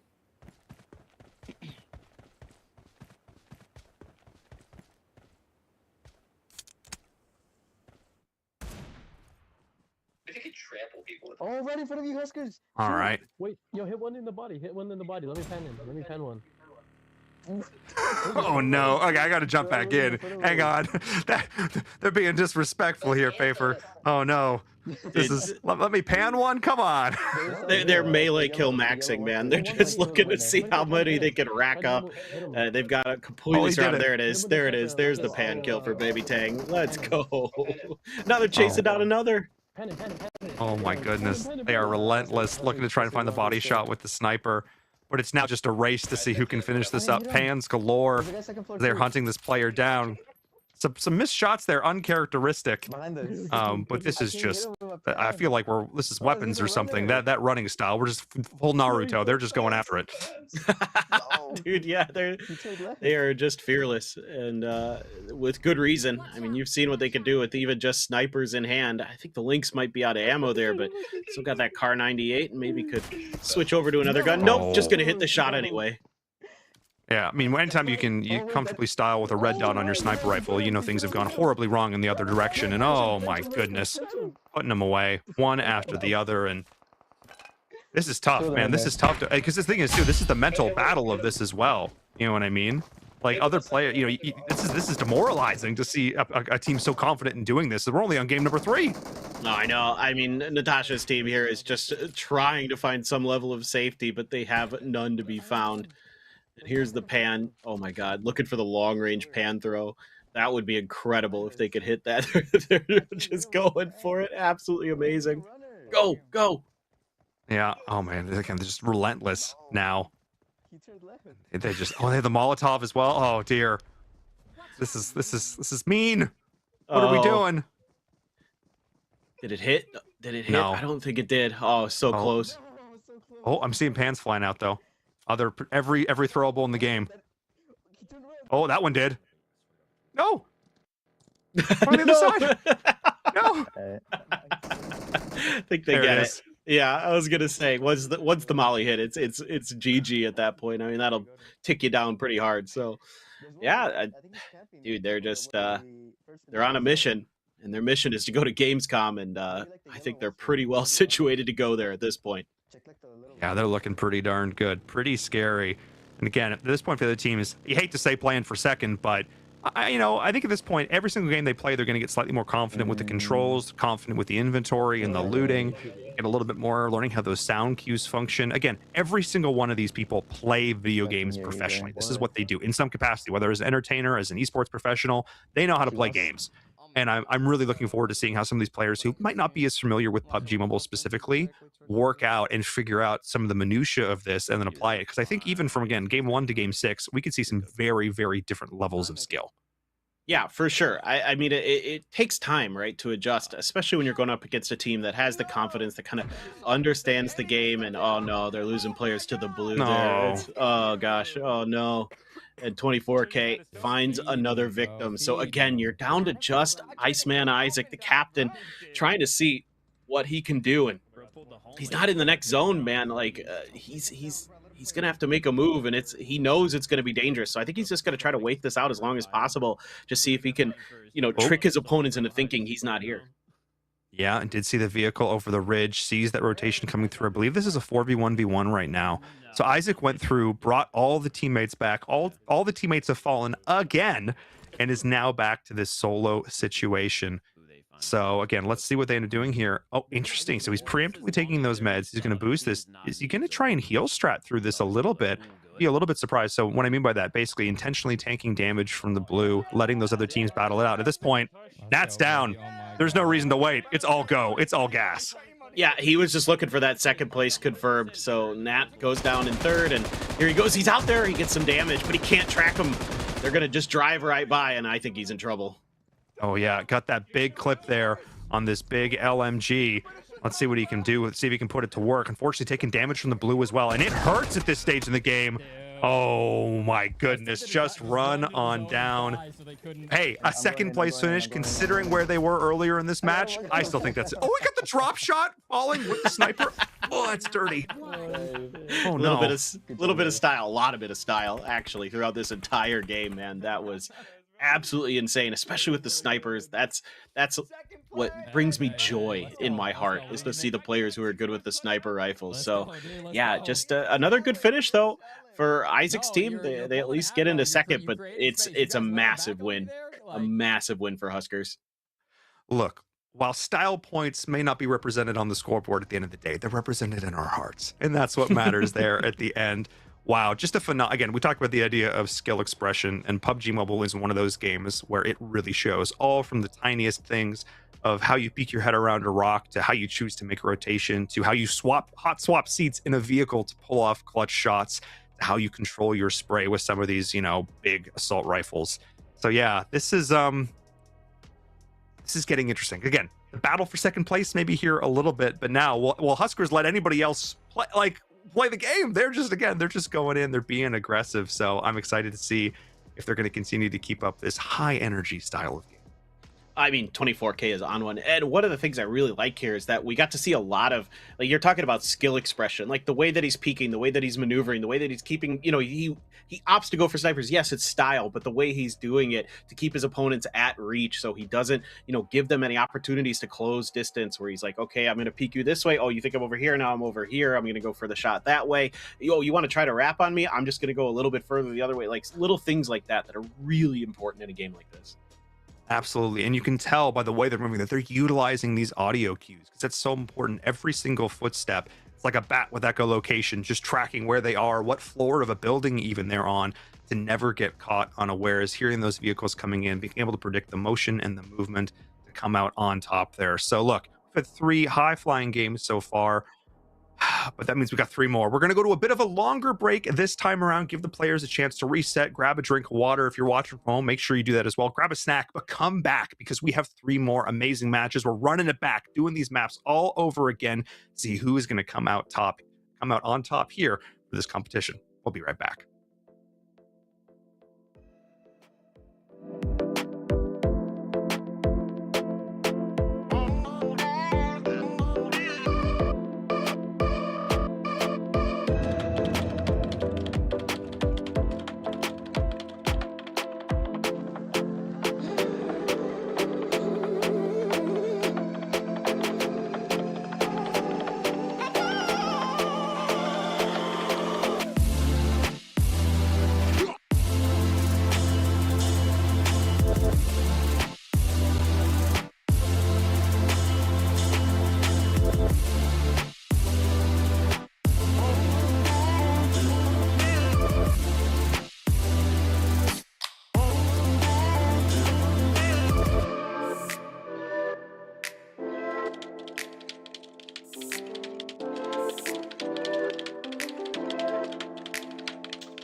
to play Galaxy Cup here with the Samsung S26 Ultra.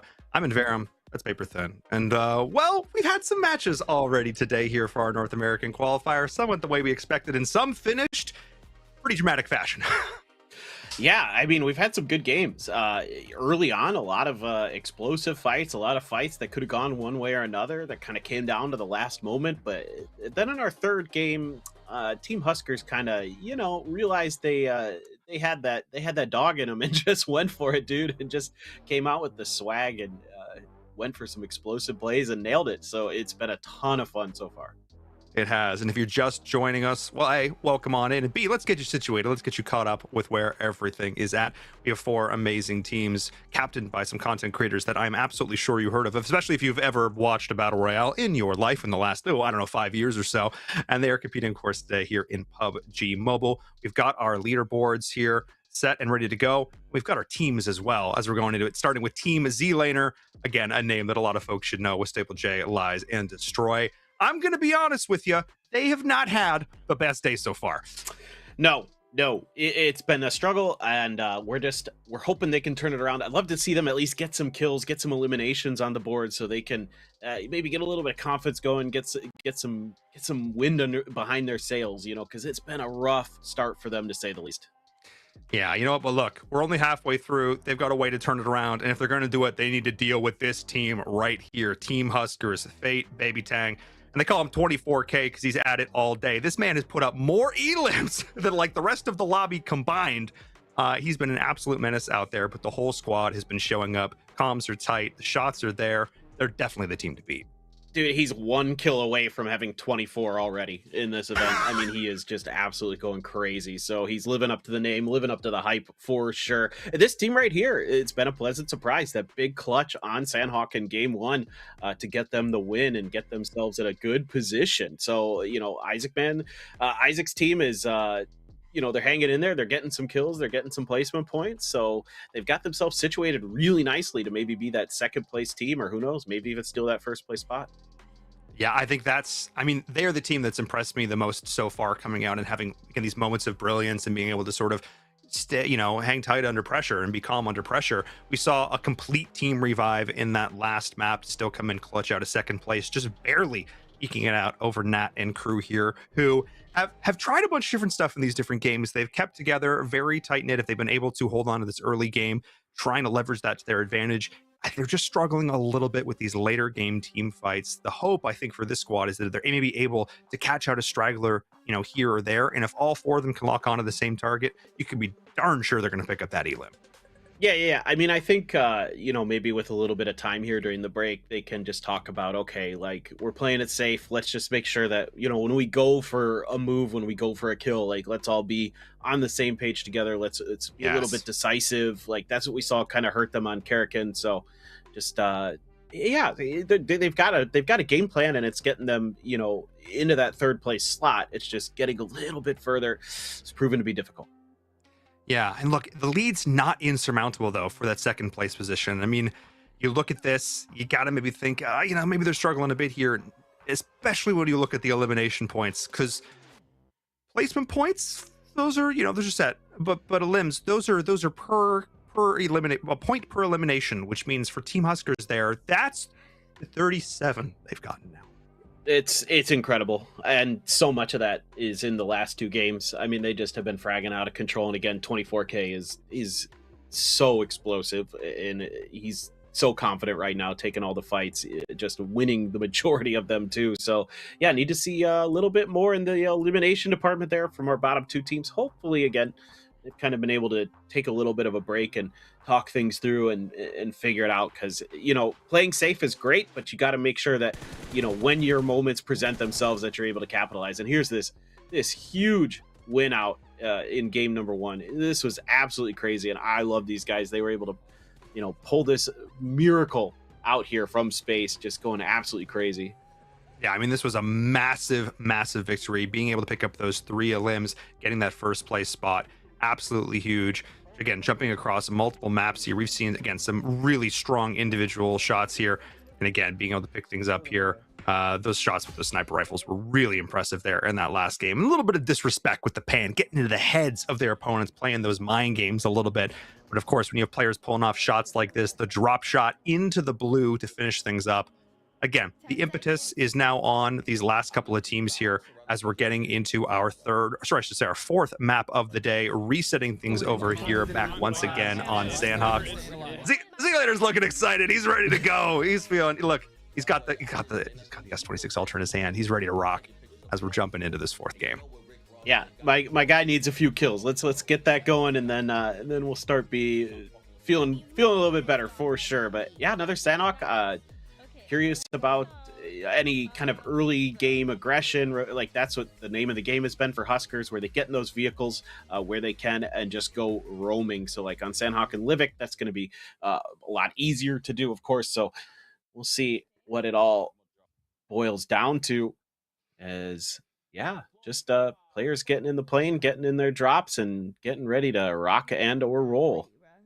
Yeah, I mean, it looks like Z-Laner's squad going towards boot camp here. You can see them up in the top right of the screen.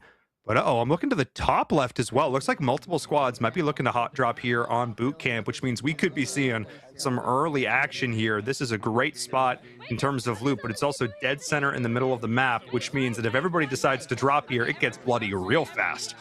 Oh yeah, it's such a fun place to fight. You got the lobster building in the middle here, and that's where we're going to be seeing Z-Laner try to drop. It looks like they just want to try to fight it out early, see if they could get something going. Oh my god, get in the window. There you go. You got it. You could vault through some of this stuff in here.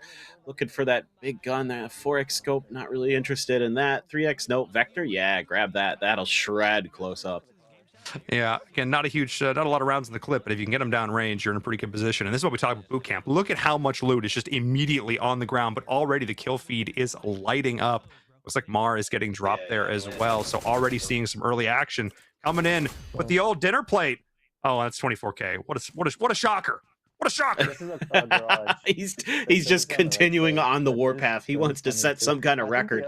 I don't know what it would be, but yeah, using the DP, that's a fun gun to use. A light machine gun variant with the 7.6 ammo that goes into it. Another gun that's really, really powerful in those close quarter situations. Even has the revolver in the back pocket. So he's ready to go. A knife kill in there too. Oh my god, they're just back to styling. Oh my goodness. I mean, again, at this point, it's who can stop them. It's an open challenge to the rest of the lobby who can bring this team down. But again, we saw how much damage they were able to do in the first 3. But that means we still have that exact many number of games to go, which means it is still, in that sense, maybe first place is a little out of contention, but I do truly believe that for our bottom 2 teams, if they can look to turn things around, there is a chance of still making it into this top 2. Nothing is impossible at this stage. Honestly, like if I'm one of those other 2 teams, I'm like just hunting any team that isn't Huskers team. Like I'm just saying, let's just go out and fight the other teams and see if we can get it done. Like let's try and avoid these guys early as best we can. We know they're going to be roaming. We know they're going to be hunted. So we got to get it. We got to get those kills early where we can find them. And there is a little bit of fighting going on out there. We could see it on the kill feed on the left, and not too surprising to see them just get in the vehicles and start looking for their juicy points. Yeah, because when you think about it from like a PUBG Mobile, and I'm curious to ask if this is kind of the same on PC. This tends to be sort of 2 schools of thought when it comes to these rotations. Oftentimes you see folks get into a vehicle, they will hard send into the center of the circle, especially around circle 2 is generally when folks look at that. They post up early, secure their ground, and basically build a fortress. The alternative is that folks generally tend to sit, they edge creep. They come in right along the outside and again look to try and capitalize on other teams making those rotations. It seems like we're seeing both strategies here. I'm curious, is that also a thing on across your competitive experience as well? Yeah, absolutely. It's very similar. And a lot of that's dictated by, where the early circles go, what your drop location is relative to that, and just team style in general. These days, a lot of teams are a little more willing because of the way the point structures work. And if let's say, you have a bigger lobby with 64 players instead of 16, like the kill points are way more valuable in that respect then, because there's going to be a lot more distribution of the points. So yeah, teams are a little more edge heavy sometimes because they want to look for those kills, look for those moments, and then, clear a little bit of space for yourself to get potentially deeper into the game. But it seems to be a little bit more reliable to look for your own individual talent and skill to try to get those kind of plays to go instead of just hoping that the circle stays safe for you. Exactly. It's being a little more proactive versus reactive, despite the fact that in some cases it might actually feel like the opposite. But I have to say, I love that we can see this POV here. You can actually, the hand cam up there in the top, you can see, playing of, it looks maybe a variation of Claw here, and seeing how these players end up utilizing this. Again, the screen real estate is obviously super important, which is why it's great to have this nice big screen to play with here with the S26 Ultra, putting it to full advantage here. And those players, again, being able to find those long range shots, call it, ask and ye shall receive. Oh, it's so good, man. It's so good. Yeah, big fight here in the boot camp area, and just looking to reload. And there you go. They're gonna find. Yep. The team is gonna find another one, so they're doing pretty good. I mean, yeah, using that third person perspective to try to peek through the windows, looking for those players out of position that they can maybe punish. And there's the finish on a Z-Laner. Yeah. No. Oh, another rough start for Team Z-Laner, my fellow Canadian. Buddy, I was rooting for you. Come on. Having a bit of a rough start here again in game number 4. Looking to take these early fights, just not quite being able to respond. And this is one of these situations when you're maybe a little bit less familiar with the maps, maybe a little bit less comfortable. In these busier, more chaotic zones, you might have a harder time pinpointing where the opponents are, be able to lock back on and respond. And I think that's what we saw a little bit of it there, as we're now jumping on over with Team Nat as they're making this rotation. Yeah, they are trying to find a safe way into the circle. They've done it. I mean, they're on the southwest island, so they've got probably a little bit more space. All the other teams we saw were up on the north main island there. And again, trying to play it safe, trying to play it steady is Nat's team. As players are dying out over towards boot camp, I suspect, or maybe north of that. Again, safe and steady seems to be the consistent idea for them. We'll have to make a bit of a move here for Nat. She's trying to get up into the next circle. You can see the lines on the map there. I mean, she's still got a little bit of room to go to get into our next zone. So, or heading towards the center, I guess. And yeah, she's just vibing. Yeah, I said Team Nat earlier. I didn't actually look at the top left of the screen where I saw those little tombstones. It's just Nat. Just Nat up for her squad. We had 4 player perspectives. I thought they were too, dude. yeah. I was like, wait a second, where's everybody? No, it's just she's the last one standing for her squad. Again, I hope she can find a helmet. Hope she can find a level 2 vest. As again, we're seeing that also not being the case here for Huskers and crew.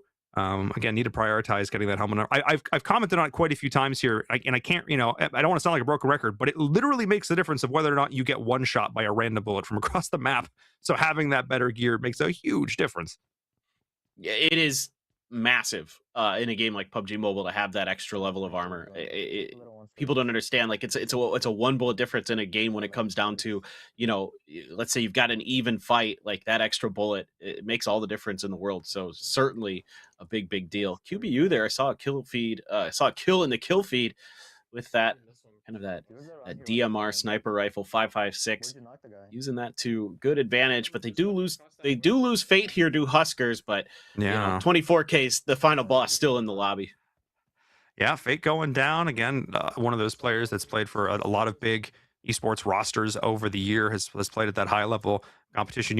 He's not pleased about getting knocked out early, but again, to your point, having the rest of the squad here able to look to pick this up. No surprise the Baby Tang's been able to pick up that vehicle, already thinking about that next rotation, as they basically, looks like pretty much fully secured boot camp at this point. Though one thing I did actually notice when we looked over at Nat's POV is she did actually have her little marker set to boot camp. That looked like actually kind of where she was running up towards. So we'll see if she uses on that route or ends up taking a bit of a different path. Yeah, we're just waiting. She's maybe just kind of trying to hold it close to the center, try to get as close as she safely can, and then, wait it out there. Got an AK, got a JS9. It's going to be holding it through.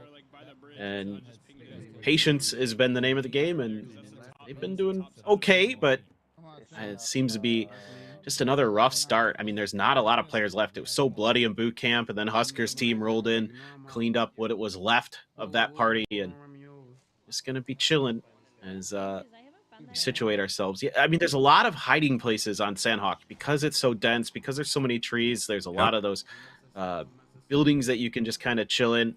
Meanwhile, Destroy and Stable J on the scooter, looking to see what they can find around them.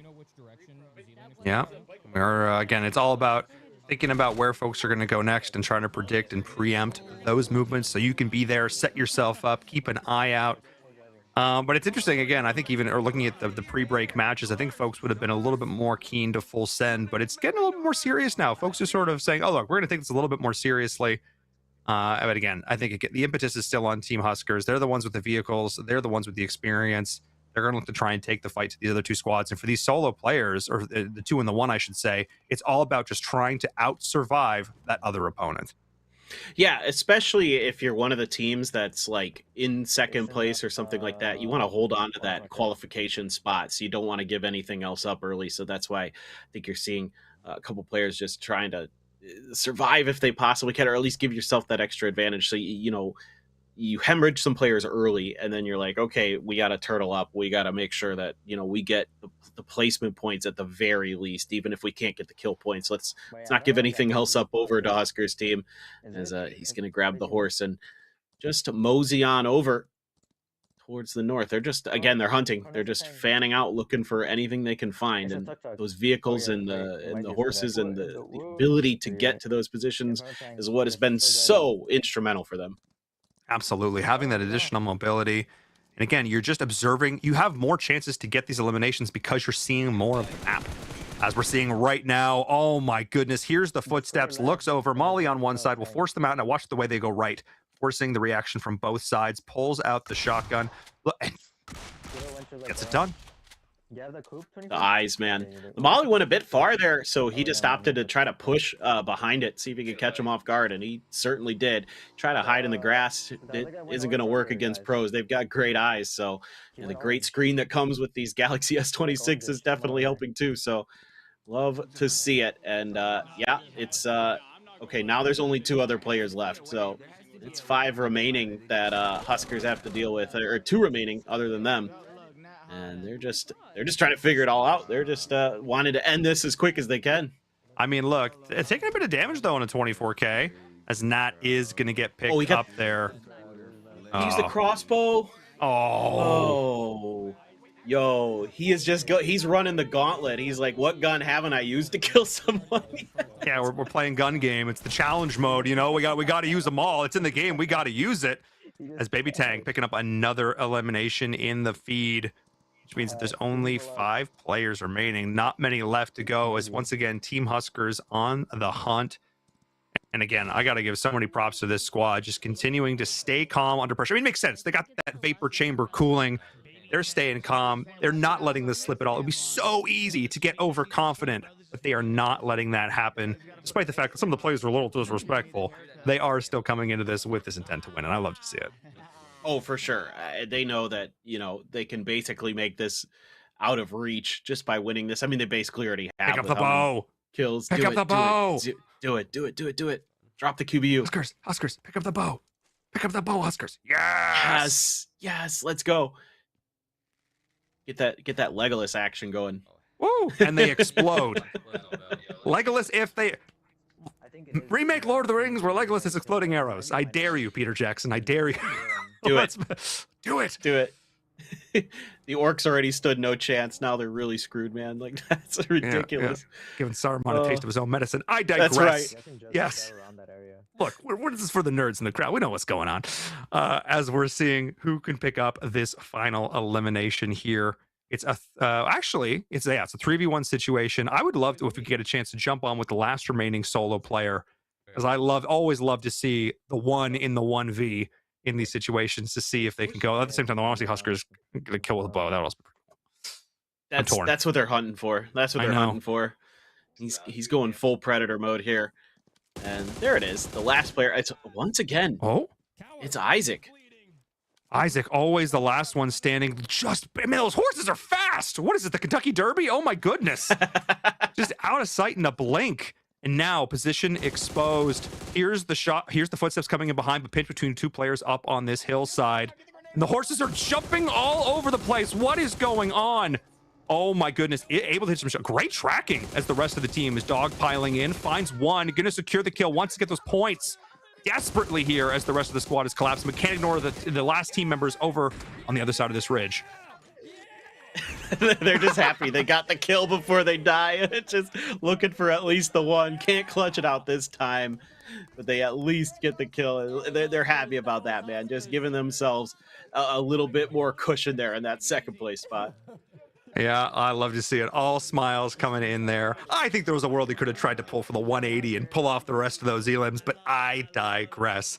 Securing that big pickup there. And again, a lot of these players have spent a lot of time playing each other in various competitions like this over the years. Of course, Z-Laners and Huskers have a lot of history of doing so. So I'd love to see a little bit of fun, little rivalry between those two squads here. Yeah, no doubt. I just love the way that they are happy to go for a little bait and switch there at the end. And, you try to do what you can in that situation, see if you could at least get a moral victory out of it. You got it as Isaac. That's okay. But, yeah. I mean, dude, Team Huskers just, you could see like early on they're looking for kills. Then they're like, oh, there's fighting in boot camp. We're going there next. Like they're just so smart.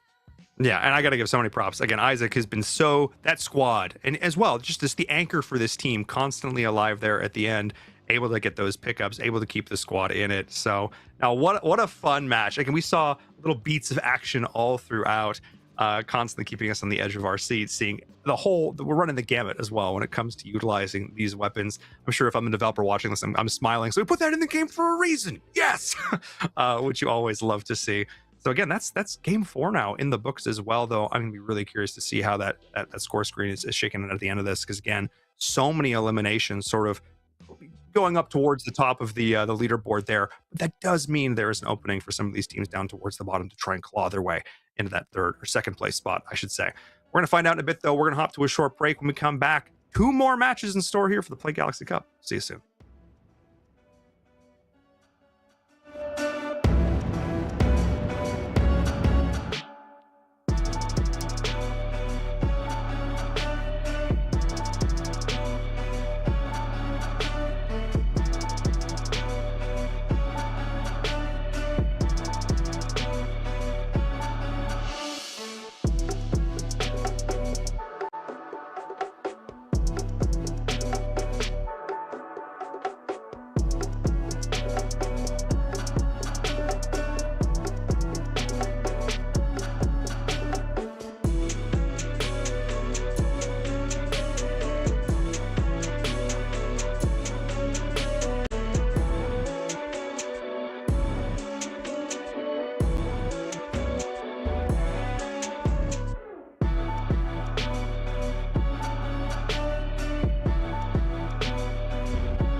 Hello and welcome back to the Play Galaxy Cup with Samsung Galaxy S26 Ultra. I'm Inverum, joined by Paperthin, as we're coming towards the end of our day, but I don't want it to end because we've had so many fantastic matches.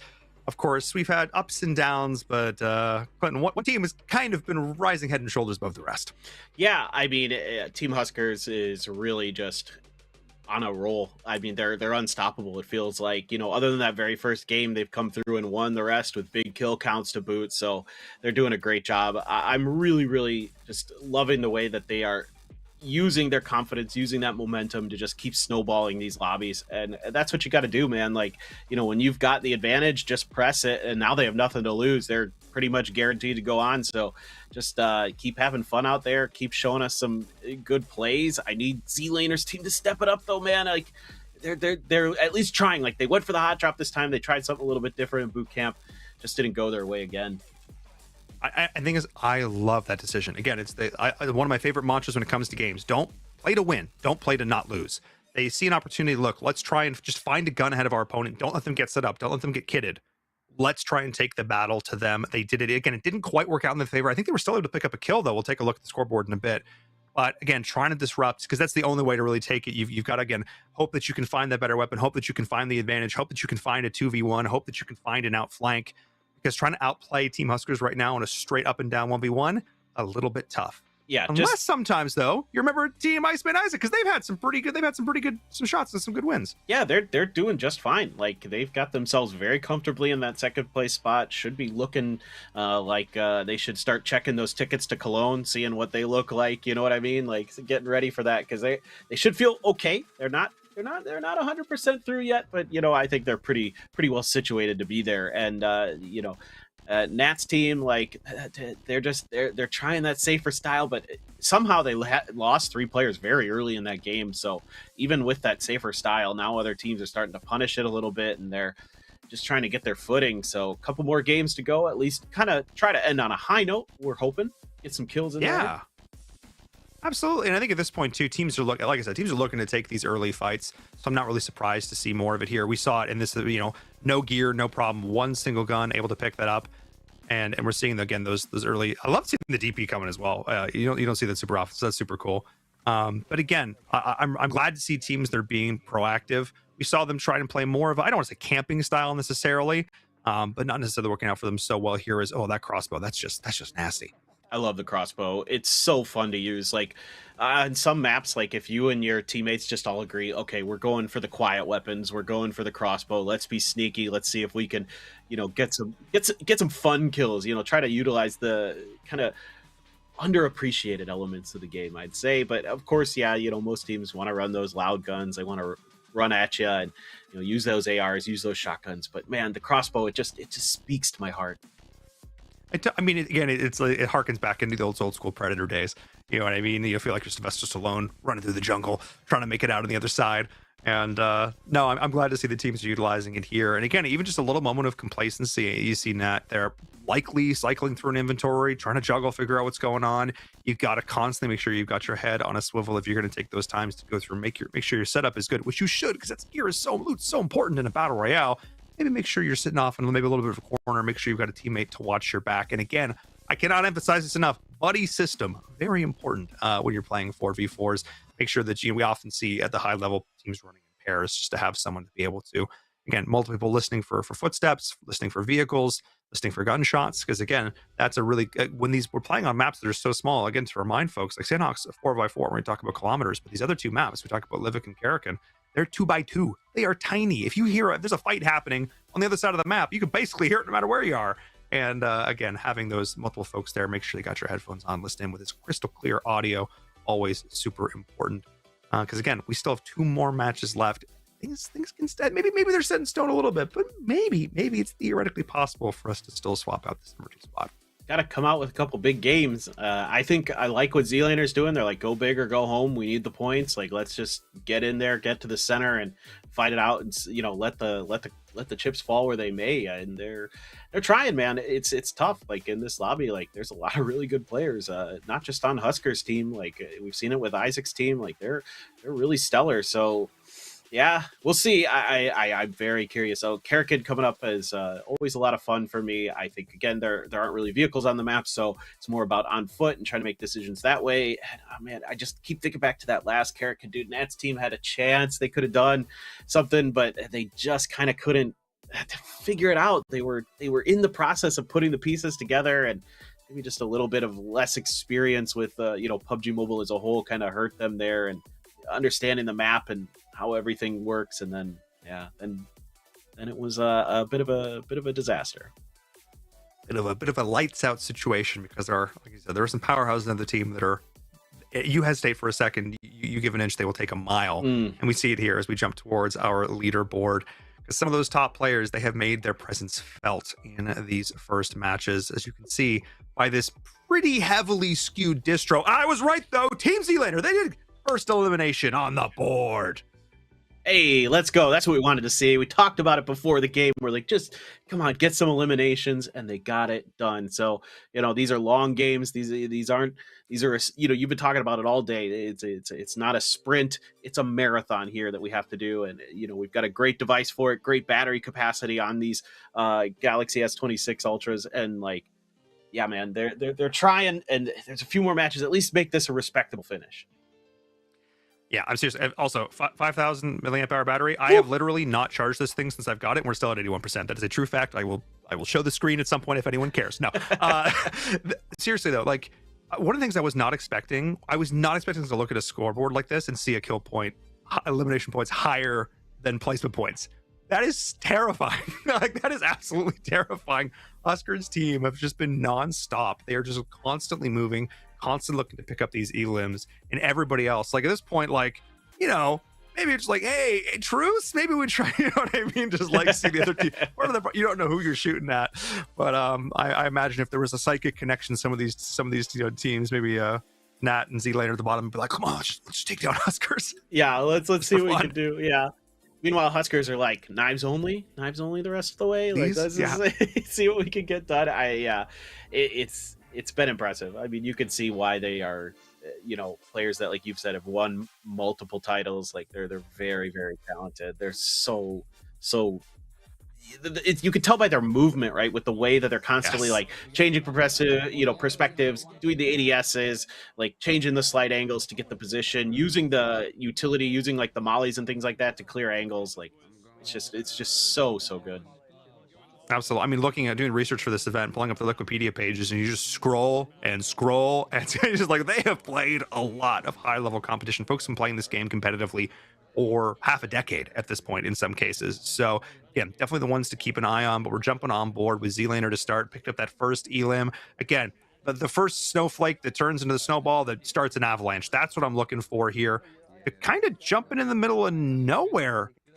So we'll see if they're able to find a gun though. An AK, we take those. Yeah, out of a shack, you'll take that. That's not a bad pickup there at all. Oh, Nat's team just seeing what they could do. It's last time on Karakin, we listened to them a little bit, heard them kind of talk about things. I'd love to get a listen in with Huskers team a bit if we could. That'd be super cool to hear how they're thinking of right now with this huge lead they have.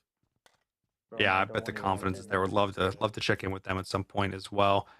We're scooting around through all of these various teams and seeing if we might see some early game action. Oh, you saw him. Sees a couple. Oh dear. Jumping back and forth between the angles here. Oh, the Winnie. Oh yes, I love the Winchester. Yes, I love it. The lever action rifle. The Karakin special. I feel like you're in the Wild West here. Oh, drops it though. I mean, I guess I can't blame him necessarily. Yeah. Come on. Style points. Oh, yeah. Oh, the Panzer. Yeah, let's go. Try to see if you get a nut, just, again, adding to the variety of different weapons. Oh, reload that thing. Got a chance. Saw the player. Oh, just going aggressive. Drop shot off the edge. Finds it. Gets it done. Teammates there. All of them swarming like piranha on this location. Again, using that TPP. Comes out. Finds the shot with the Winnie. Gets it back to back. Absolutely insane. Not stopping. Not slowing down. And well, those are the elims right there. There you go. And they should be able to get the revive here too. It looks like they're gonna try to carry Fate to somewhere safer, or maybe just troll him. Oh, no, come on. Don't throw him in the water. Come on. No. Not in the water. Okay. All right. Okay. Just gotta cool them down a little bit. They're so hot, you got to get in the water to cool down, man. Down on a mountain, like, next to a rock. But we talked about the listen earlier. They did still get the pickups there. I would still love to jump in and listen with this team. It sounds like spirits are high. I want to hear it. Low-key don't think you should have let Think anything about this strategy, boys? We can just raise them up. I don't think there's res beacons on this map. What? Gotta be. It's on the other map. I think the next map we're about to play, literally the next one has res beacons. Wall and it'll break. And the grenades on man cut. This is not Keep running, D. Keep running. my sniper. I like. Oh my goodness. There's a lot of chaos there. They're talking about some of the interesting things about the map, like how you could break some of the walls with explosives and things like that. So, kind of cool discussion about the differences between the maps, whether they have the revive stations or not. Karrakin is a little less forgiving in that respect. So, I know I'm in there.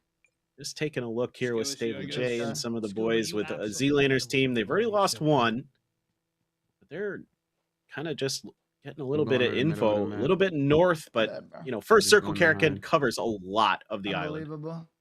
I think we are at 100% at this point for this initial one. We are looking dead center. Yeah, did lose one early, but still have these three in it. Again, I want to see level 2 at least helmets on everybody at this point. I'm still want to make sure everyone's feeling good if they can take the fight, have that little bit of longevity. Because again, being able to survive the initial salvo against players that are this good, this is one of the things even you see in this. Watching someone like a Fate or a 24K, they fire exactly the amount of bullets they need. Okay. And watch when they do these sprays. They know exactly. They've played the game so much. They know to the bullet in the magazine how many they need to get it down. Yeah, so if you're able to absorb even one more, it makes all the difference. No, I know, dude. It's crazy how just they understand. I know I'm gonna hit these shots. I know how many bullets it's gonna take. They're so efficient. One thing, speaking of efficiency, kind of the risk reward trade off that Z-Laners team went for here, dropping in the center of the map. There isn't a lot of the denser loot areas on the center of Karrakin. It's a lot of the sparse compounds. So you're kind of seeing that creep up and being a little bit of a problem here. Like you could see there's only a level 1 vest and helmet down in that bottom left-hand corner. So they weren't able to quite get that good gear that you would normally want because all the good dense locations are on the outside of the map here. Exactly. And now they're posting up in the middle, maybe roast some marshmallows, have some s'mores, relaxing, waiting for the opponents to come to them. I did hear some shots and heard it down over there as well. So not sure if that's one of the teammates that's not necessarily with them here, but they're posting up, feeling good about it. But I think there's some more action playing out somewhere else. Hopefully we can jump in and check out what's going on. Yep. Not too surprising. It's 24K who's on the warpath, and he's found another. Oh, another victim. Oh. Oh, but he goes down. Actually ends up losing the exchange. The second teammate pops out here. One of the first times getting outgunned in this. I cannot believe it. 24K goes down. Iceman, ice in his veins. And a Vapor Cool, that's 26 Ultra, doing the work. Lovely. That's exactly what you want to see. We've seen him step up consistently over the course of the day. That's who you need to take down. Absolutely. A nice little trap set up there by Noah Sunday and Isaac's team. They did a great job kind of fanning out there. You saw there were 3 different angles that those players had on 24K, so they're able to kind of trick him a little bit into going into a bad spot, and they did a good job. So now Baby Tang is like, oh, we maybe need to tighten up a little bit here, boys. Let's see if we can get the punish onto Isaac's team for what they just did. Looking over the wall, looking to see if anybody's going to be popping their heads up, trying to play a little whack-a-mole. Yep. Yeah, constant looking for these angles. Knows at least one is on the roof. This is a pretty common spot. We did see the fight happen back the last time we were on this map as well. So full awareness, but also not wanting to give themselves away. Able to hit those shots, but it's so easy just to dip back down along the inside or onto that roof there. So not confident being able to get land all those shots in time, waiting for the rest of the teammates to potentially get in position. But at this point, pretty exposed here. I think this is the right call. Just play the waiting game and see if some sort of external pressure forces your opponent to make a mistake. Right, and you've got that G36, so you've got some good ability to do some damage at range there with that assault rifle. So just trying to Yep. wait him out outside of Bashara, as Space wants to get boosted up before he starts making any moves himself. But seems like there's still a little bit of looting that they want to do before they start getting out of here. Maybe they know they're a little bit trapped as well, so I was want gonna to get say. fully geared and then try to make a move. Well, because I believe if I saw this correctly, where this player from Team Huskers is actually out on the outside, potentially on the other side of the. I actually think Team Isaac here is more in the middle of the circle, which means they will have to rotate around this. So keep an eye on that. It looks like the other couple players though for Team Huskers are just they're leaving they're leaving Baby Tang sort of to their own devices here, and are sort of rotating in advance already. No real surprise there. Look, they're going to think about the whole game. They know between the two of them, they still have a pretty good shot at taking some of these fights. Yeah, I mean, they have so much confidence in all their individual skill that they can rely on a solo player to, keep a team in check while the rest of them try to figure out what they want to do behind that, clear a little bit of space, make sure the backs are safe before you make any big moves outside of the zone there, and just, throw in the dagger. Why not? Just throw it. Just get some practice in. Yeah, have just some fun. Yeah, exactly. Yeah. He's got a All Panzer right. too, man. I'm curious. I want to see a Panzer kill. Comedically large on the back, just very funny. Love to see it. One of those guns you don't get to see super often, so it's really fun when players do end up busting it out. But given the fact that oh wait a second, we saw Z-Laner and crew hiding in that little hut. What if there was a Panzer shot going into that would be multi-kill. That would be quite comedic. Get the 1 for 2 or 1 for 3. That would be that would be nice. Throwing some of the util out here, maybe a little bit of bait. Speaking of, they are still there. Committed. Look, the patient game.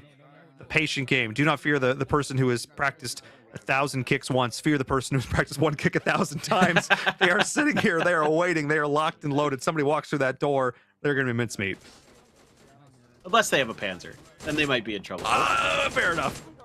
Oh, this is Isaac's team doing some damage out there. Space again, getting some big kills. That's Huskers going down, so they're holding them off. They're doing a nice job. Yeah, the two other players ended up rotating in to try and help out the teammate. Oh, but not quite enough there. Great shots going from Baby Tang, who was the close one, who was able to push in. So trading out as Noah Sunday does end up dropping. So that was a 1-for-1 trade, though. Maybe make it 1 for 2 as Baby Tang is going on an absolute tear. Oh boy, not again. You feel like you've done it. You've finally been able to conquer the beast, but it's Baby Tang's turn to step up. It's been 24K all day, but now the baby, he's angry. Yeah, but I mean, a good reason to as well, because it was a 2-for-2 trade, it looks like there, as both Huskers and Fate did end up dropping. So, I mean, looking towards Team Z-Laner now, chilling in the middle. They've still got 3 players alive. They're dead center in the middle of the map. Sure, the gear isn't necessarily the best, but I think this is the best position they've been in. Oh, without a doubt. I mean, they just chill here. This should be pretty well in the zone. Yeah, they're good for at least another circle or two. It looks like at minimum. So now it's just a matter of if anybody's going to be able to root them out. I mean, they're dug in like a tick, and that's going to be a little bit tough to pluck. As looking around as Space and just seeing. Okay, there's a crate here. So what did he pick up? Was it I can't tell if it's just the level 3 gear he opted for. Yeah, just want the helmet. Yeah, make sure that's fresh. Make sure that's looking good. Rotating up from the south. Lil B's here as well. And again, see how they're spaced. They're spaced so that they can still cover one another, but they're not so close together like we saw back in those earlier games where you could just spray transfer, just hold down the trigger and go. They're in a great position where they can continue to cover each other, constantly looking sure to check these angles. This is the big mountain range that you talked about. You called this out. This is the sort of center line down the middle, look left, look right. And once you're up on top of this terrain, you've got a great ability to parse where your opponents are and catch them out should they make a bit of a risky rotation. Yeah, exactly. It's all about the information game. That's really what battle royales kind of can boil down to. Having the information so you can make the right decisions off of it. Is that another crate that they're going to find even? Oh my goodness! So they're just raking it in right now, trying to really give themselves an opportunity. Are they just trying to use it as a bit of a bait? Did they hear somebody behind them? Looks to me like they're maybe worried about somebody lurking. Is that the dome that has Z-Laner's team in it? I wonder if they heard a footstep. I wonder if somebody moved. I see them looking more up towards that high ground there. They're worried. There's a little bit of nervous, trying to read the body language through the screen. And I think maybe they're sensing something here. Well, you could tell, yeah, when they start using the cover to peek around it, that they're suspicious of something. The way that they slow up, you know, they were so committed there towards heading in towards the circle, but they're looking for some kind of late rotation or something. I don't know if it's gonna be found or not. Hard to say. They're curious, that's for sure. So I'm not, you know, I'm not sure if it's this dome that Z-Laner's in or not. We'll have to wait and see. They're also a bit suspicious, but meanwhile, I think it is. I think that's that same rock formation. Oh my gosh. Oh, well, maybe we're about to find out in a second. Look up. Look up. Do they hear footsteps? Maybe not. Maybe it's not. Maybe we're getting. Oh, a little bit of movement. Oh, but they're making a little bit of noise. Maybe. Judging by the fact that we haven't seen bullets fly, I'm gonna assume it's not the same one. Ooh. All right. Live to fight another day. We're safe for now. For now, we'll see. We'll see. Is over. Oh, Baby Tang all on his own, just roaming around. I mean, eventually he's gonna find somebody, but this is kind of part of the dangerous part of the map here on Karakin, where if there were, you know, maybe a few more players in his vicinity, he'd be making a tougher run. But he's free for now, so gonna be able to get over towards another mountain ridge and be a little bit safer. It's all about kind of knowing how to utilize your cover in a game like this as well. Is something that kind of like you don't think about initially. I mean, he's not worried about it right now. I was gonna say he's just running, but you know, kind of you want to run along the edges of the bottoms of the mountain sometimes if you want to keep yourself obscured, because that'll cut off the vision. Little things like that maybe you're not used to thinking about. And again, we're thinking the exact same thing, so that there's the absolute nonchalance of which he's just wandering through that valley, waiting for someone to shoot at him, because there's just so much confidence in the ability to snap back and track on whoever is shooting you, from seeing where the bullets are coming from, listening to the audio cues. That is just peak confidence to me. Oh, no! And speaking of, maybe a little overconfident there on the edge out in the blue. What a terrible time to get down if you're little B. Yeah, and look who it is. It's Baby Tang. He was looking for it, and he's going to find it. He is incredible in space. He's like, oh, I need to go. I've got the level 3 gear. I want to get to the late game. Please, please. I've already clutched one out. Just got to get in the right spot to do it. Got to get out of this blue first. All right, no more defying. Yeah, opting for the wide rotate in the blue means they are confident in the amount of meds that they have. So to keep those stims up, again, you can sort of see those different thresholds there. So you, in this case, regenerating HP as they're ticking down from the blue, but there are still these 3 players left just inside the circle here on the southern side. They're out. I like now that they're going to try and take some control now that the rest of the players have been taken down. It is a 3v1v1. It's theoretically possible. Z-Laner may come from being dead last, taking a chicken dinner. Heck yeah, that's what I'm talking about. A little bit of a tough spot now as Baby Tang has space, just trying to zone him out. I think he sees him there above the rock. Yep, he's got him. He's in trouble. Oh wait, no, that's Z-Laner's team. There's more than one. Yep. Oh no, maybe I cursed them again? On the edge of the circle, they were going to take a lot of damage from that regardless. Baby Tang picking up these kills. No, that's Little B dropping right there. Oh my goodness. Securing that pickup, that kill. Baby Tang, despite the fact that they're all by their lonesome, continuing to be a menace. Oh, dude. Yeah, it's just unfair, ain't it? It's okay, going for the winny shots at range. See if they can connect, but yeah, Space is okay. no. This is who I thought he might have been looking for initially, but Space needs to start healing. Has the full med kit, so can get back up to 100%. Not like the first stage, which only do about 75%. This one gets you all the way back up to full, but the blue's starting to tick. You can see as each circle gets smaller and smaller, the blue does more and more damage. Ooh, he's pretty far out. Yeah, Circle Luck not with him there. Looks like Z-Laner did end up getting knocked during this. Again, Baby Tang just continuing to be a menace. But at this point, whoever can be further north, whoever can predict, preempt, and get ahead of these circle rotations is going to have a massive advantage, because everybody else has got to come to you. You've got a pretty good sense now listening to these shots of where everybody else is. And Baby Tang, once again, finding this out. We'll see if the blue will deny the kill or if they're going to be able to pick it up here. See if the meds are going to be able to come off in time, but they're getting shot at as well. Z-Laner, I think, seeing them on the other side, now have to fully pivot, fully rotate, and again, look towards that next rotation. Sees the heads. Can he find the shots? Just not going to be able to. Really long range there with the G36, even with a 3x scope, pretty far.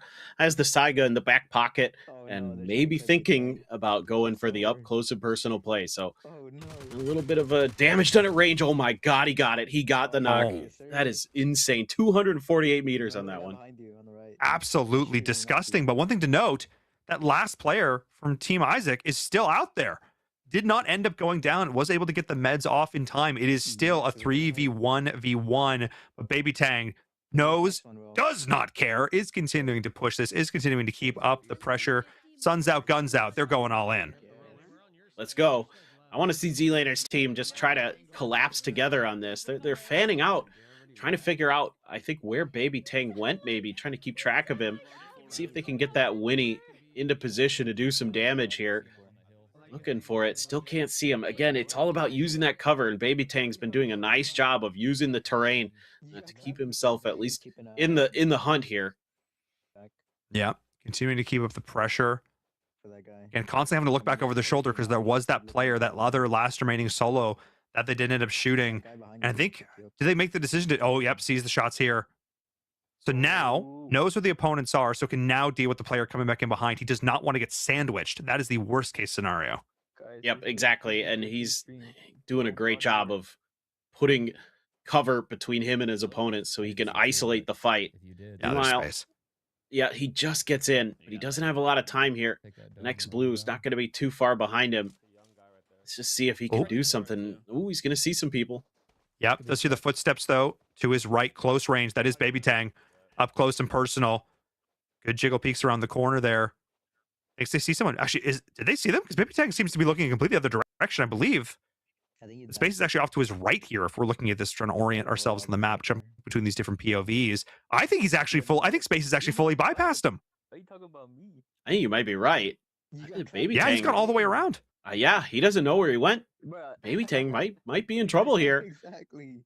Kind of curious what Z-Laner's team is thinking about as well. If they were going to try to maybe punish this, if there's any noise in this fight, you've got 3v1. You got to be feeling like you could at least try. You're maybe? cooked and you're sandwiched. Yeah, I think that's exactly what they're talking about. The idea that he could be sandwiched here. Looking back over, they don't realize that space has completely gone around. So actually ended up being a really good decision. I mean, it's really going to come down to when these two solos interact and start the fight with Team Z-Laner.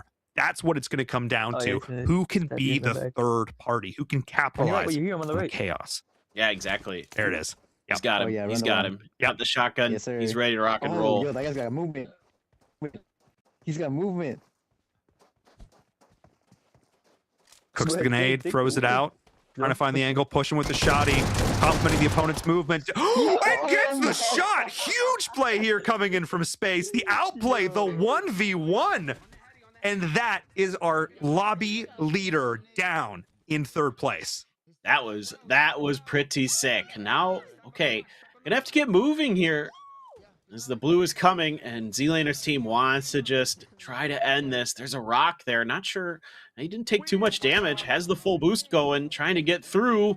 Just a matter of can he get there. He does have some buildings to at least give himself a little bit of a reprieve, but Z-Laner's team is going to go on the hunt.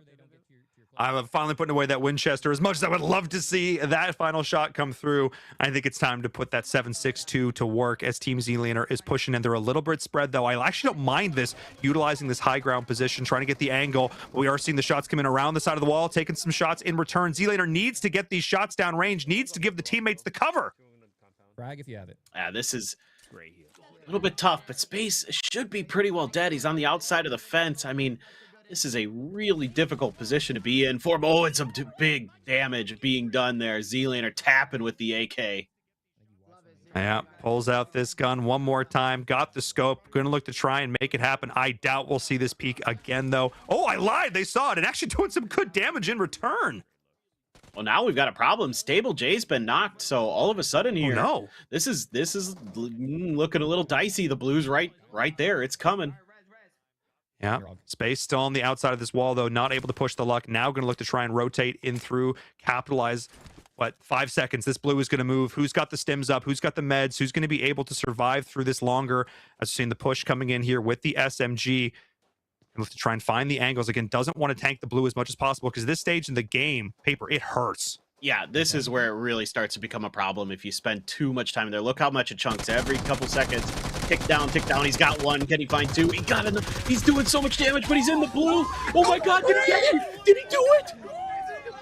No way. 1v3. Line him up. Knock him down.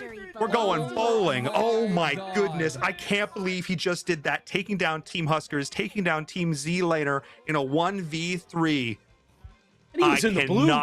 Look, I just can't believe it. Look at his face. That is unreal. I mean, he was 1 second of blue tick damage to going down there. He was so low on health, and he got the last bullet to go. That is absolute madness. They have had the best finishes. They have just been awesome. Like these end games that they find themselves in, and then they clutch it out again. It's space again, man. Clutch after clutch after clutch. Do not say die. It's not over till it's over. Remember how I talked about at the start of the day, how as these players are going to get more and more comfortable with the minutia, that we're going to start to see some of these better plays? That is what I am talking about. Snatching victory from the jaws of defeat, everything stacked against him. And Team Z-Laner is just not quite able to get their ducks in a row. Still, though, with a couple of limbs and a second place finish, a big change up from them. Love to see it. It ain't over till it's over. That ain't over, but man, that was fun. That's a good end game. Like when you can get those 1v3s, I mean they've done it. It's crazy. Like just put space in a 1vx and he's good for it, I guess. Like just absolutely crazy how he's able to outmaneuver him there too. But we've got one more game to go, guys. Here we've got one more map. I think it's Livik coming up next. So don't go anywhere. We'll be back shortly.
Hello and welcome back to the Play Galaxy Cup. I'm Inver. I'm joined by Paper Thin. As we're here playing some PUBG Mobile. We've had an amazing day of games so far. Content creators from all across North America competing here in the qualifier for a shot to go compete at Gamescom. And of course, all put on by Samsung. So big shout out for them to putting on this great event. And that last match, there we go. There we're getting some hype, Paper. There we go. What an ending. Oh my goodness. Dude, I mean, it's crazy. Like, you win a 1v1 against a pro, you take down Baby Tang, and then you get the 1v3 in the blue for the finish. Like, those are the games that you're going to remember for the rest of your life. Like, that's what the BRs are all about. Those big moments where you get those unbelievable wins. Like, that's what makes Battle Royale so special. I mean, you know, at that point, the adrenaline's pumping, heart's pounding in your chest. Like, legitimately, like, you just played a 30-minute match, and it all comes down to this: put up or shut up, and go for the clutch. And clutch after clutch is what we saw there. Absolutely incredible moves throughout that entire game. It all started here with the action, and it ended in very much the same way. So much amazing sort of close quarters combat here. Unfortunately, you know, Nat's team getting picked up there early, but again, scrappy back and forth, and Team Huskers uncharacteristically getting picked apart. Yeah, I think maybe getting a little overconfident, but you know what, they've got enough points, they're good to go. So they're just going for some style kills and plays here and there. But yeah, I mean, I'd kind of forgotten about the early part of that game. The end game was so good. It's like, oh yeah, that's right. In the beginning, they kind of ran a team down, but yeah, that long range kill there was pretty impressive. But this right here, this is what it's all about. Yeah, absolutely massive shots. Finds one, finds two, makes the gun swap one tick. The blue would have done the job if the bullet did not. Absolutely wild. And it's because of that we, you know, ended up seeing continual point pressure here. Still a 30-point gap, but man, Iceman Isaac, the team is catching up. Dude, Iceman Isaac, I mean, like, what can you say? They've got some good players. I mean, Spaceman, he's a great content creator, has high level gameplay that he's going to be showing you and bringing you. So definitely, hopefully, you know, some of the fans out there in chat are going to be checking him out because he is incredible. You just saw it here today. He's got 2 clutches under his belt. He's been taking the Huskers to task. Like, unbelievable stuff. Yeah, I mean, he's incredible. That whole squad all putting out content. Yeah, Space, big clutch up there at the end. Nicely done. And again, 38-39 in terms of placement points. Only 1 point behind. It's the elims from Huskers that are really setting them apart here. But props to Iceman and Isaac, that squad. Multiple clutch up moments now in game 1 and then a game again there in game number 5. Huge. And again, at this point, I think the math's pretty much math. And at this stage, we kind of know who our 1 and 2 are going to be. So at this point, if you're on Team Nat, if you're on Team Z-Laner, go all in. See what you can do, take the fight to your opponents, go out in a blaze of glory, have some fun, get some eliminations, and go after the player who's, you got to highlight up there at the top of the leaderboard. Of course, that's 24K with a staggering 30 eliminations. That's more eliminations than the rest of the lobby combined. That's absolutely bananas. I mean, he's just absolutely doing work today. He has got this team in first place and firmly secured for it. So the math is good for him, and the shots are even better. He's been so fun to watch. Like, the way he moves, the way he plays, it's so cool to see. So yeah, he's definitely our MVP if we had to pick one. Yeah, I think at this point, incredible play. Again, a lot of, you know, great names, folks coming in with a wealth of competitive experience. It's just applying it on the day here in PUBG Mobile, figuring out all of those specifics. Again, a lot of fun entertainers. I've been laughing every single time we have tuned in to listen to their comms. Don't feed your horses energy drinks, for the record, ladies and gents. And again, coming in, having some fun playing here and checking out these awesome phones. I can't think of a better way to spend a Saturday afternoon. No, this is perfect, dude. Like, this is what you want. You're getting some great entertainment, some great games, some funny moments. Like, we've literally brought it all for you today. What more can you ask for? Seriously, I mean, I guess they can maybe ask for one more game because we still have one more match here, taking it back all the way full circle. And I'm excited to see what these players can do. We're gonna get into the lobby here in under a minute. I'm going to see again if they can continue to step up, find those individual moments. We've had specific players step up, but it means there's a wealth of opportunity for other players to go and clutch. And I have to say, I do appreciate Z-Laner's commitment to trying to make the lever action rifle work there at the end, and try to commit to that. Come on, again, style points, they do count. That's what it's all about. Yeah, I mean, look, maybe you're not going to win, but you can at least go for the highlights, for the clips, you know, something to put on put on the social media. Be like, look at this, I hit this shot. You know, everybody wants that. So go big or go home, right? Like you were saying, one more map. Just send it, bro. Just send it. Oh, just send it, he says. Perfect timing as we are sending it here into map number 6, the Play Galaxy Cup, the North American qualifiers. If I'm a squad from one of these other regions and I'm watching this, I mean, you got to be a little concerned because these are some really good players. Well, I mean, yeah, not only is, you know, Team Huskers really consistent, but then you've got the clutch factor going on. And oh, no, not already. Not like this. No, we've Not already like lost this. a player. Not like this. Oh, no. Multiple. Peachy, no. Already getting knocked down to start things off. Oh, man. I blinked. Where? I don't even know where it came from. There was somebody got a DP and just took poor Peach out. Oh no! But right side, top right of our screen, we do have a recall tower. We can change the fate. Actually, wait a little bit and get both teammates back. Hang on now. There we go. Clutch up. Right in time. Got both teammates back. Wow, you were down and you were right back in. I love it. I love it. Oh no, That's did great. it count? I think he had to restart it. Oh, I'm not sure. Oh, I'm not sure either. I don't think it did.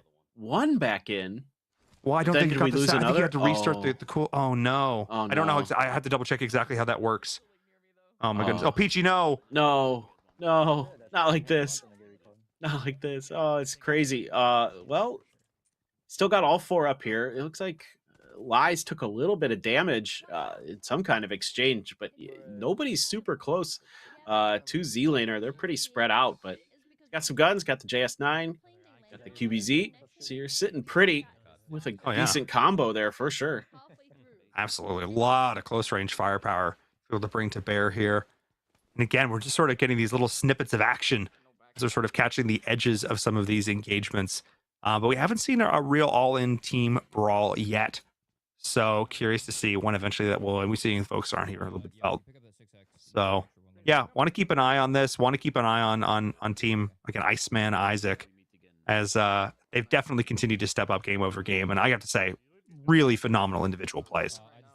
Yeah, man, I've really been blown away. Like the skill level we're seeing in this lobby is very, very high. So let's see if there's anything that we've got going on in any of our other screens. Looks like it's pretty quiet like right now. You've got some players just kind of hunkered down. You can see one in Crabgrass there, just trying to stay alive. And of course, 24K. He's looking. He's hungry. Oh yeah, always hunting, looking for that next elim, continuing to pad those stats. Again, just watching. I'm trying to track the eyes like through the screen, following the camera. And it's all about looking for the horizons there. And that's exactly what you're looking for. You're looking for that thing that is out of place. As the heavens are opening where I am right now, the storm is coming, and that storm's got a name, and it's 24K. Oh, he didn't get the knock though. That was close. Let's see if he wants to push this. Yeah, he's got the shotgun in the back pocket, so definitely wants this to be another kill in the back pocket. Looking over for him, didn't find him. Oh, where'd they go? Uh-oh, playing a little bit of ring around the rosy, little whack-a-mole here. Got the shoddy out, looking to try to find the angles, listening, trying to hone in on those footsteps. Audio cues, so important. Taking shots from downrange. It does go down! Massive play here, overextending, getting baited by the teammate. And that's why we play with teams. This is that buddy system that I'm talking about. Have your teammates back. Space. Once again, creating space, stepping up, might as well be a black hole, pulling in all these limbs towards them. You'll love to see it.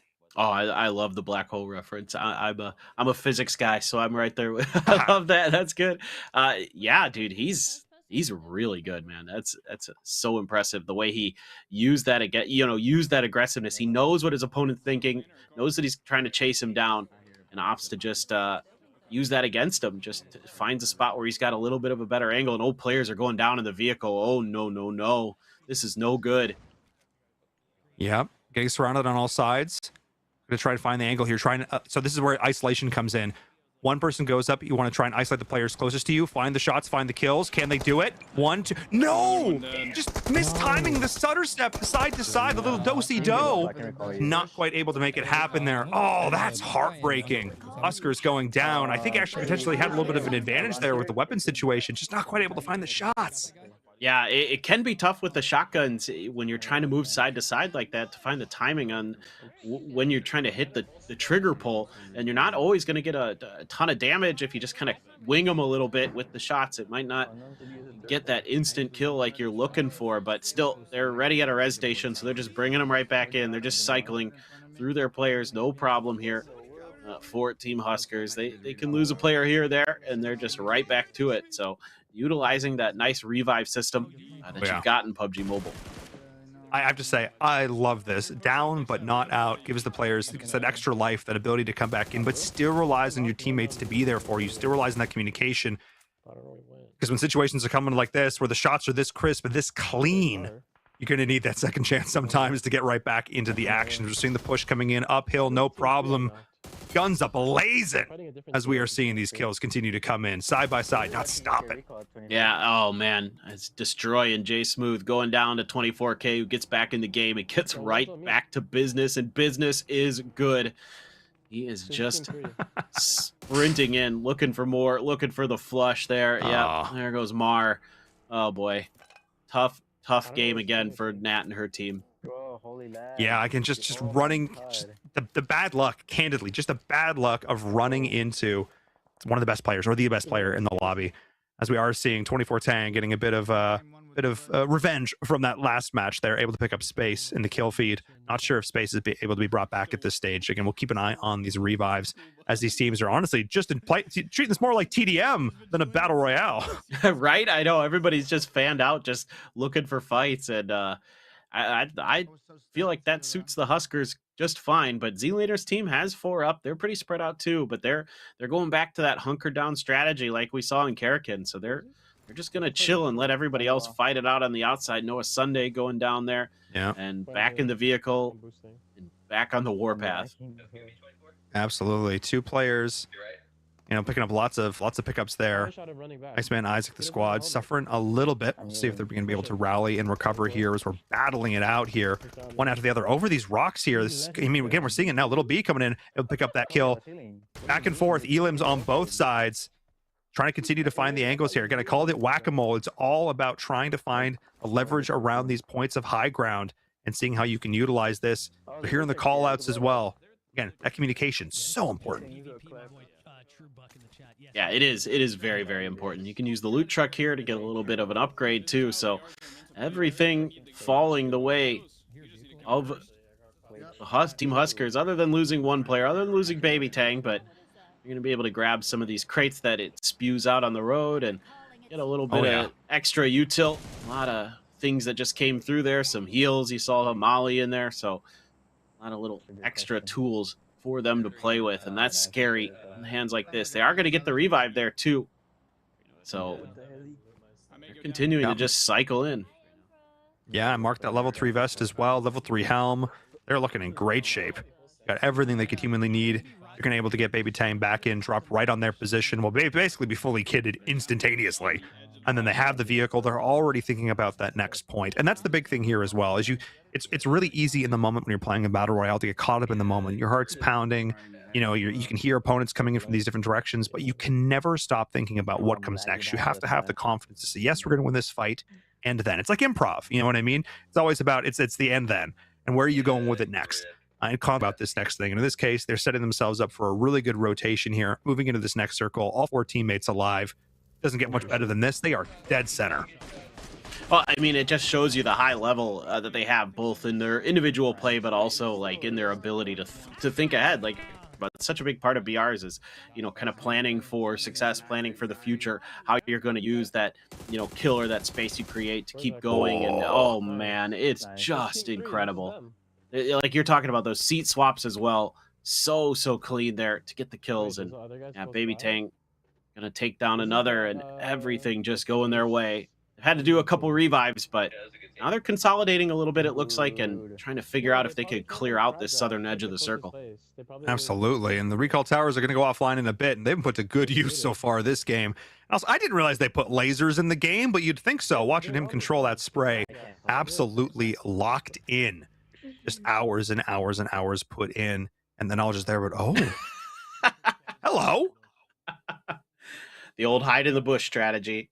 They do obscure you decently well, so you can kind of get away with a little bit potentially, but I don't know. Sometimes the pro players, like, they're so good at just spotting that little pixel that's out of place and being like, that isn't right. I don't normally see that color in that bush.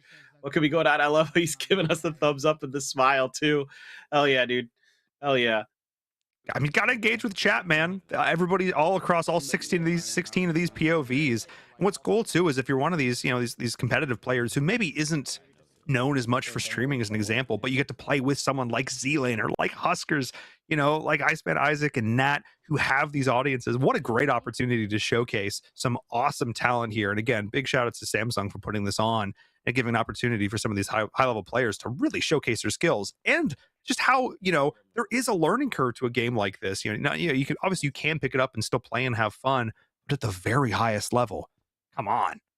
Yeah, no, it is crazy. I mean, just how much of a difference it can make just having that experience in the competitive and professional realms. And but still really nice that, you know, we get a wide variety of different streamers and players to come in. Exactly. And Samsung providing us with these great, you know, Galaxy 26 Ultras that are just so nice for playing this game. They make it so much fun and so easy. So here we go, more driving around, and this has kind of been the name of the game here. Just get in the cars and see what you can find. Just look for these players on the edges. We saw this from the very beginning for Huskers on Sanhok, and yep, they're still finding success. Oh, what timing. We're seeing the down coming through right as the recall towers are offline, which means that's it. If you're gone at this point, you're staying gone. As we're seeing, again, just driving right around the outside of this next circle here, keeping an eye out. Again, very strategically using this vehicle with a closed roof, so you're not taking an errant shot on your travels. But we saw a lot of early action, and now it seems like things have slowed down a little bit. Teams are backing up. They know this is the final game. They don't want this to end with a whimper. They want to go with a bang on their own terms, as we are continuing to see the blue pressure. This feels more like a battle royale. This is where the blue is really being a factor in this, constantly forcing the teams to move and to rotate here. As we're seeing this coming in now, I think we might see a bit of a fight. Yes, we will. Oh yeah, he's got him spotted. Okay, and I was worried there for a moment, but I think that might have been somebody on Z-Lane, or they were hiding, so could have been them. Yeah, Noah Sunday gonna go down, and they're so smart, dude. They like read their opponents, they read the positions, and then once you make that one little sound cue or mistake, they are just gonna hammer down and finish the job. So over in towards Isaac, Iceman Isaac, he's just trying to find a way, trying to get a little bit extra gear. Would love that level 2 helmet, but hasn't seen it just yet. I feel like he had one earlier. I wonder if it got knocked off. If possible. So keep an eye out for this. Again, one of those tiny little things make a difference. Again, it's a war of attrition. Marathon, not a sprint. We said that before. So being able to take some punishment in these fights. We'll have to continue to move in, and we'll have to move out of the cover that they're in right now. That is an open field that needs to be crossed at this stage, and the blue is coming in. Keep an eye on that. Opting to go full stim. That's the correct play here. So we'll have that increased healing, but it's time to go. Yeah, it's going to be tricky, and he knows it. And okay, Baby Tang gets another, though. Oh, man. And so it's once again, you know, we saw this on the last Livic, where Isaac just had to try to, you know, turtle it through the blue, and he's going to be opting for that again, just trying to get in deep to the game if possible. But yeah, like you said, it's not going to be easy for him. A lot of open room in front of him that he's going to have to navigate, and he knows that those Husker players are driving around just looking for their chance. Absolutely. There's 8 remaining, so want to stay in as long as possible. I think likely will end up getting in towards the blue here. And looking at where these players are, they are sitting on the edge, but there might be an opportunity more towards the east for Isaac crew to jump in there on the edge, as we're jumping now back with Huskers. Have taken some casualties over the course of this game, but now back up to full strength, full kitted, level 3s across the board. Every gun, every stim, every med they could humanly want. They are the final boss. They are the ones to beat. Yeah, and they're just picking up another. That's going to be Nat going down there to the shotgun as they're just checking every angle, every corner, making sure that there are no more rats hiding. And they are seemingly well on their way through. Yep, there you go. That shotgun being put to great use. Yep, catching them out on the rotation. These wide open fields. Finds the next. There's Z-Laner. Done and dusted. And just like that. Didn't see that one coming, apparently. And there it is. Right. You think with like glasses that. with that much much zoom, you know, you'd be able to What is see his it. prescription? Now I need to know. He It's looks gotta be like, I thought my eyes were bad. Oh my goodness. Dude, he looks like Bubbles from Trailer Park Boys. Seriously. What the? Again, fellow Canadians. There you are. Yeah, I thought you'd get that one. Oh, yeah. Oh, my goodness. Well, look, at this point, it's all about what can be done. We've seen crazy clutches. I need to see the anchor, the one who's always been left at the end, the unstoppable force, or maybe the immovable object that has been Iceman Isaac. I'm excited to see what he can continue to do here. I think right now it's a 4v1v1. Yeah, it seems that way. Just prepping the Semtex, seeing if there's anything. Well, that would be incredible if he gets the Semtex kill. I mean, just got to add more. You know, like you were saying, they're playing gun game out here, so just roaming around, but not too much to be seen just yet. Seems like it's pretty quiet, but checking every little corners. Yeah, there he is. He's got it. He's got closer. I mean, he's doing a good job of keeping himself alive. I will say that. But with all those players from Huskers that are going to be hunting you down. Oh no. Oh, vehicle kill? Did he spot him? Didn't spot him. Might have heard the footsteps, though. A little bit of noise. Doesn't have a scope. That's awkward. Opts not to shoot. Trigger discipline coming in here at the end. Did not get spotted. Sound from the vehicle might potentially mask the footballs. There's the second one. Is he spotted? I think he is. This is going to be tough. And now the Blues here, too. I think he's just dead to rights. Huskers has him pinned. They're looking for another melee kill. Oh, didn't need it. They got the shotgun. They got the win. And a huge day. A huge finish. Absolutely massive. Wow. What a finale. Team Huskers saying, look, this has been a friendly competition, but the friendliest way to win is just to win. Bring in some absolutely high-level players who put up an incredible performance, getting multiple winner chicken dinners over the course of this game. Again, big shout outs to the rest of the teams here participating all day. Iceman Isaac, again, stayed calm, cool, and collective at that point up there near the end, but just didn't quite have it in the tank to be able to pull out another 1v clutch. Yeah, still a really good day for Iceman Isaac and his team. You know, they were like they won my heart. They may not have won the day, but they won my heart because they gave it their all. They had some really smart plays, some great clutches in there, so that was super fun. Oh yeah, and again, shout outs all the teams coming out now and competing, having some fun, playing some PUBG Mobile. Such an entertaining game to watch, and again, I think it complements the players, complements the devices they're playing on, especially watching these high-level players. I forget they're playing on phones. They're so smooth. The movement is so impeccable. The shots so clean. The way they're able to utilize the gyro and the other things built into the game. These controllers feels like an extension of their hands, and just to watch some of these players go, it's just really, really impressive to watch. So yeah, this is awesome. Yeah, when you got a 6 Samsung device in your hands too, it makes it all the easier. It just feels so good. I've been a Samsung enjoyer since day one, so absolutely love playing games on my Samsung phones. And I'm very curious how this leaderboard ended up shaking out. I think we kind of have a pretty good idea, but I'm more interested in like the point gaps. Seriously, I think again we kind of knew going to this last game where things were at in terms of who are our top two, but how they got there is that final question. And how many points did Team Huskers end up putting up at the end? That's my big question. I would love to compare this to the other regions and see if there was a team who was able to put up such a dominant performance. Hopefully we can get the leaderboard here in a bit. Check that out. So yeah, that'll be great. And actually, are we gonna either gonna do that or jump to a break? One or the other. We're gonna find out here in just a second. But in either case, I'm really excited to see how this is all gonna turn out. Yeah, for sure. But okay, so we have a break. You were right. Yes. And then we will be checking out the leaderboard, and then we've got interviews. So you want to make sure you stick around because we're going to talk to some of the winners here today.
Hello and welcome back to the Play Galaxy Cup. We are here at the end of an amazing day of matches. Teams have battled, they've fought, they've brawled across 3 maps here of PUBG Mobile action.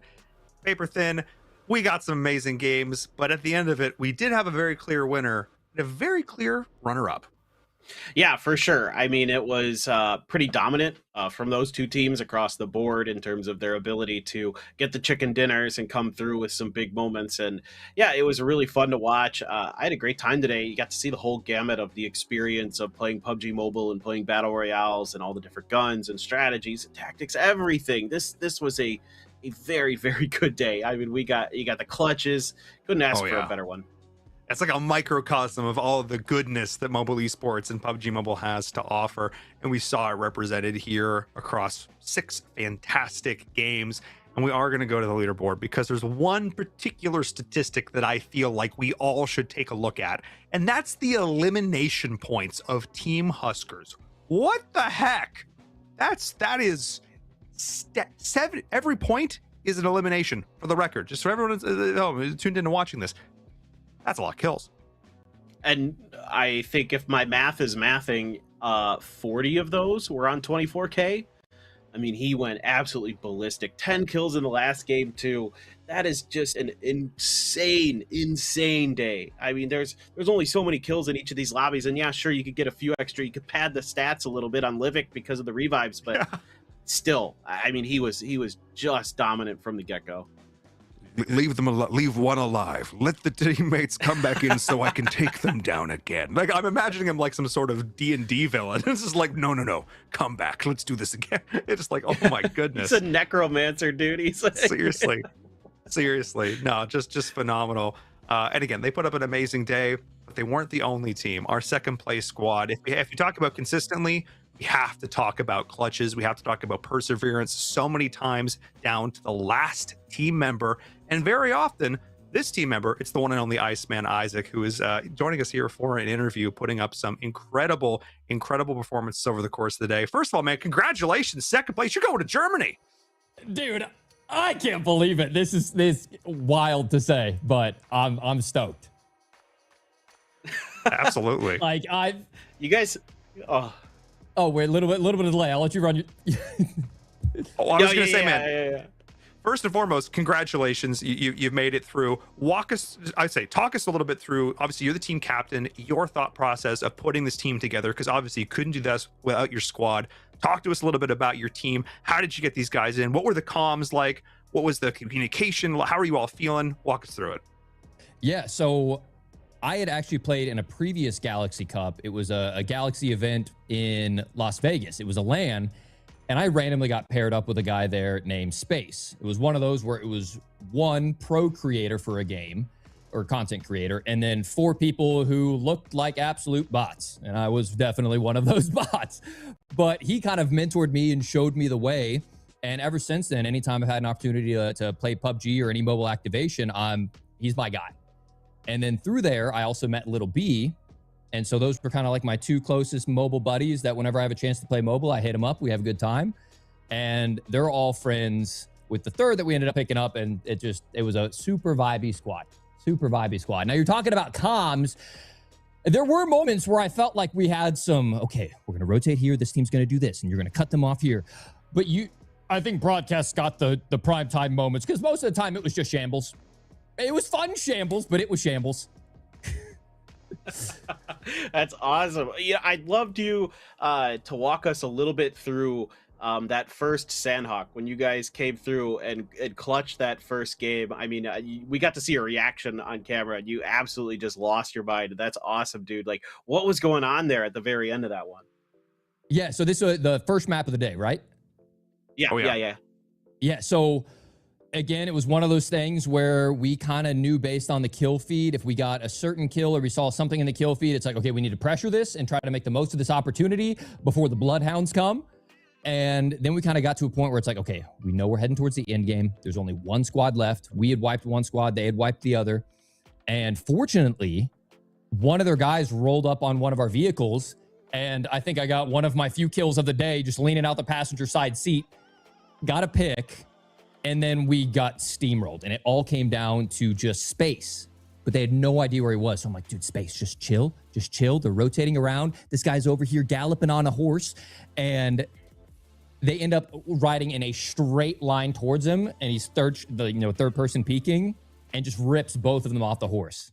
Then they're in this really awkward, top and bottom 1v1 situation. He's slinging nades over the top. They're both pre-firing each other, taking pot shots. And the second he jumped off, he was going to try to do like a Navy SEAL play. Jump off the top cliff, go underneath the water, and then try to sneak up on him. But Space was able to catch it.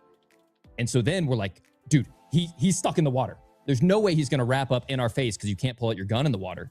So I'm like, he's going to wrap back around that hill. He has to retake that high ground. Get that before he takes it on you again. And so it's kind of this race of a rewrap all the way around the corner. And again, shout out Space. I picked him for a reason. An ego chow of a century. And hitting the crouch spam, hitting the shots when it counted. And yeah, this guy might be a PUBG Pro next. I mean, look, it set the tone. It set the pace for you guys coming in with these clutch moments. It's something we called out time and time again. But one of the things that tended to happen was oftentimes we called you the anchor. And we called you that for a reason because there were so many situations where you were alive. And in situations where you were actually able to revive your teammates, get them back in these situations. What's going through your mind if you're in that situation? Obviously, you're watching the kill feeds, you're watching the elims, you're keeping track of who's still alive. But when you're the last man standing, what's going on in your head? Yeah, sometimes it's I legitimately don't have loot and I'm just not in the fight at all. Other times I'm right there in the fight, but I can either see a third party coming or I can see kind of things starting to break down a little bit. And I'm like, I know I'm not going to commit to a 4v4 ego fight against these pros. Like, it's not happening. So there were a couple times where I'm like, guys, you guys full send it, buy me space. And then I would get in a vehicle and just rip across the map because based on this format, like you got 1 point for fourth place, 3 points for third place, 6 points for second place, and then 10 for first. So I'm like, even if I don't get another kill the rest of the map, if I can change my placement from fourth to second, that's a net of 5 points. I basically got 5 kills because I'm not getting 5 kills on my own. But yeah, that was, I tried to accept defeat before it was a team wipe and made it more, I delayed the inevitable. Very good. Very good. Yeah. I mean, you guys, you seem to have a good sense of like the battle royale space and everything.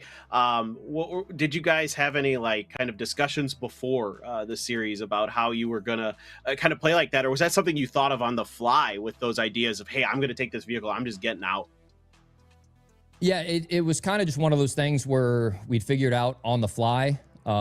Sometimes someone would mess up a drop, or we would just, again, seeing the fight kind of snowball downhill. It wasn't the plan. We talked about doing a 4-corner split and just playing for placement and ratting no matter what, but I didn't want to give that first place team that much respect. I didn't want to be like, we're going to tuck our tails. I'm like, no, we're going to hold our ground. Ideally, get out if we need to, but I didn't want to give them that much respect. Well, and I have to say, I think some respect probably came back towards your end because that wasn't that we talked about the first game, but we have to talk about, I believe it was map number 5, that end, the 1v3 clutch in the blue, 1 tick of HP. I think it was Space once again against the world, the pure 1v3. We saw your reaction live. I mean, that's got to be the moment of the tournament for me. Do you disagree? Like, that was huge. Dude, even people in my chat were saying it. Like, that was just one of the best battle royale moments we've seen in weeks, months, period. Like, a tournament 1v3 alone for the win is unheard of. But then gas to your back. He just 1v1'd a pro on the top of the hills.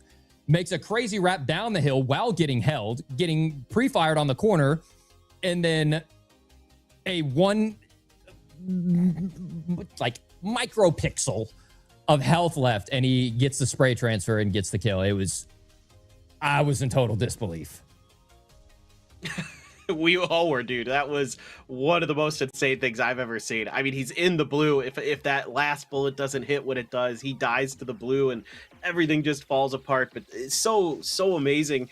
What about getting ready coming up here? You guys are going to be going to Gamescom. How you guys feeling about that? There we go. Oh, we lost him. We swapped back and forth here. What? What? Huskers, whoa! I'm so Oh, sorry. that's Let me good. get Hang that. on. I'm sorry. Hang on. Get him out of here. Hang on. They're in the vents. They're everywhere. They're everywhere. Well, hopefully we can get Iceman back because I want to hear about that too. Because obviously, Gamescom coming up at the end of August. Love to hear a little bit more about that. It's a phenomenal event. You've got this really good sort of industry side of it, and then you've got a bunch of amazing game developers, esports events. It's a great community event out at Messe in Germany.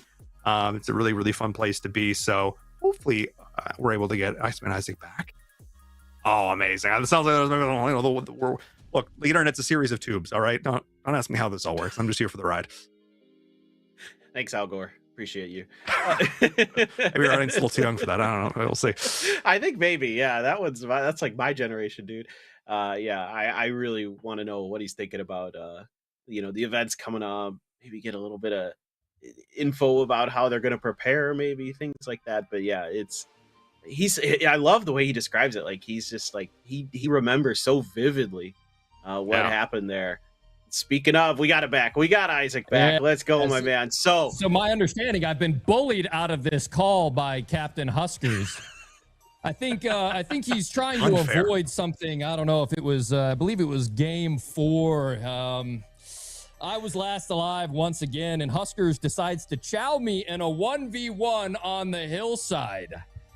And I think he just wanted to, prevent me from retelling that travesty. Huskers, feeling big, feeling bold, not realizing he was in the backpack, riding on the laurels of his God Squad, decides to have the hubris to chow me 1v1. And he learned. You're mine in Germany, pal. You're mine. All right. Clip it. Clip it. And he Clip caught it. the Clip tactical it. I want to crouch. see that on the high. We need that, dude. We need that. That's got to be in like the intro video for Gamescom, dude. Like we got to have you up there. How you feeling about Gamescom, man? You ready? You ready for Germany? Dude, this is unreal. Shout out Samsung. What an incredible opportunity. I thought traveling to the land in Vegas was such a blessing and so much fun to see so many friends. And then now we get to go there. Husk is one of my good buddies in real life too. So I'm super excited to go there. I played tennis in college, and it was like 10 years ago, and my doubles partner was from Germany. I haven't seen him in like a decade. And now I'm going to be able to go there and see like one of my oldest friends, and it's at one of the biggest gaming conventions of the year. And then I get to go play more PUBG Mobile. It's just such a cool blessing and like such an awesome opportunity. And shout out Samsung. Like this is, and shout out my teammates too. No doubt we played for some placement points today, but we wouldn't have gotten to the placement points that we did if it weren't for them clutching up big kills, putting pressure on the map, making big rotations. Everyone had clutch plays, clutch comms. So shout out to them because it wouldn't be possible without them either. So yeah. I mean, you heard it here. It's a team game at the end of the day, and this is the team that's going to be going representing North America. We're excited. Congratulations once again. Thank you so much. Thank you so much, Isaac, for joining us here. Congratulations. Go celebrate with your squad. Go celebrate with the stream as we do transition over here. Get Huskers in. We gave Isaac his shot. We got to let Huskers talk a little bit of trash here in a minute as well. I'm excited, but so much respect from these. Again, they've been around in the space for a while, so love to hear the respect coming out from both of these squads. Dude, how cool is it? He gets to see a friend he hasn't seen in 10 years there in Germany. I mean, it's just such an amazing opportunity, and it just what that really spoke to my heart, man. I absolutely loved it. That's the kind of stuff that I live for. Absolutely, it's all about those connections, all about again, the human level at the end of this, all brought together through games. You absolutely love to see it. And I also love to see some amazing highlights from them, because we do have some fantastic highlights from the day before we jump on board with Huskers here. We've had a lot of great moments, and again, map after map, every single one I would say had at least one or two that delivers. So I'm excited to see some of the highlights here from these 6 games as we get into here at the end of our day. And take a look, because starting from all the way back game number 1 all the way to the end here, we saw some fantastic moments. Oh, dude, I mean, this right here, the first clutch, I didn't think it was going to get better than this. I thought, man, he wins this massive battle against Huskers team, and You know, like he was saying, just tell him hide, hide, hide, wait for your moment, and then he did. Got the 1v1 at the end too. Incredible work. Absolute. You just think, okay, wow, we've started the day on such a high note. How is it going to get better? Exactly. And again, these little moments like this, again, these individual expressions of skill, but also you look at it in a vacuum, you see a few seconds of a clip, but it's about what's going on behind the scenes. It's the pressure, again, to drive someone into the circle. It's the teammates that are laying down fire. It's the entire match that took us to get to this point right here where you can jump off a cliff and get a no-scope with a sniper rifle at point-blank range. There's a lot going on here and going into these fights that allowed these teams to come out on top. And it's those individual moments. Talk about, it's like dominoes. The second you start the first one going, you get these cool moments, especially here at the end, getting those winner chicken dinners. So yeah, again, what a phenomenal day of action. Again, pulling out guns we haven't seen, strats we don't experience all the time. We get some classic battle from horseback. What's there not to love? Exactly. It had everything, literally everything today. And, you know, some of those battles at the end of the game where they kind of let their opponent maybe have a chance at the 1v1, and then Huskers learn the hard way. You know, Isaac's bringing it, I guess, and then the drop shots too. Just insane stuff, man. Like the way that these guys can navigate the game so smoothly, so effectively is just incredible. Yeah, and again, you know, we got to remind ourselves, they're playing on phones, which is incredible. Again, this S26 Ultra putting in work time and again, being able to lock in, hit these shots from range, point blank. It doesn't matter. They are there. They are locked in and able to pull up these absolutely massive moments. And again, just being able to showcase these phenomenal skills of these individual players, these teams coming together. Gosh, these long range shots especially, man, and moments like this. Thank you. This, in my opinion, moment of the tournament. Oh, without a doubt. This is one of the craziest things you'll ever see. I mean, that is outrageous that he gets that. And I just love that they're having such a good time with it. And then at the end, he gets run down. But what a big day for Iceman Isaac and his team. Had some great stuff in there. And speaking of great stuff, I mean, we're going to get to talk to Huskers here very shortly, see what he has to say about their just stellar performance. Absolutely. And again, coming down to who you got beside you, being able to trust the player next to you, to cover you, watch your back, call out the appropriate communications, listen for footsteps, you know, head on a swivel. And we saw it here consistently. Team Huskers, again, we talked about, you know, Iceman Isaac squad, and they deserve all the accolades. But Huskers team, again, a school of sharks in the water. The second they smelled blood, they jumped in there and led by their team captain. Of course, it is Huskers here with this first place finish in a dominant showing with some incredible points. Congratulations, man. You took it home. Thank you very much. This was a blast to play and participate in. So that was yeah, quite the experience for me as well. And I'm going to kind of start you off with a very similar question, you know, that we started with Isaac. Talk about this team. Talk about how did you come together? Talk about how you found these players. What was the communication like? Just sort of walk us through this process, because obviously, you know, you went out there and found some pretty high skill players. I don't think that was by accident. No, definitely not. Yeah, when I got invited to this tournament, I wasn't entirely sure what the competition was going to look like. So I kind of erred on the side of expecting there to be a lot of very experienced PUBG Mobile players. So, you know, I did my research. I got some really good intel. I reached out to some people who were very knowledgeable in like the PUBG Mobile competitive scene. And I just got some help with kind of handpicking some of the best like North America PUBG Mobile shooters. So that's, you know, Baby Tang, 24K, and Fates.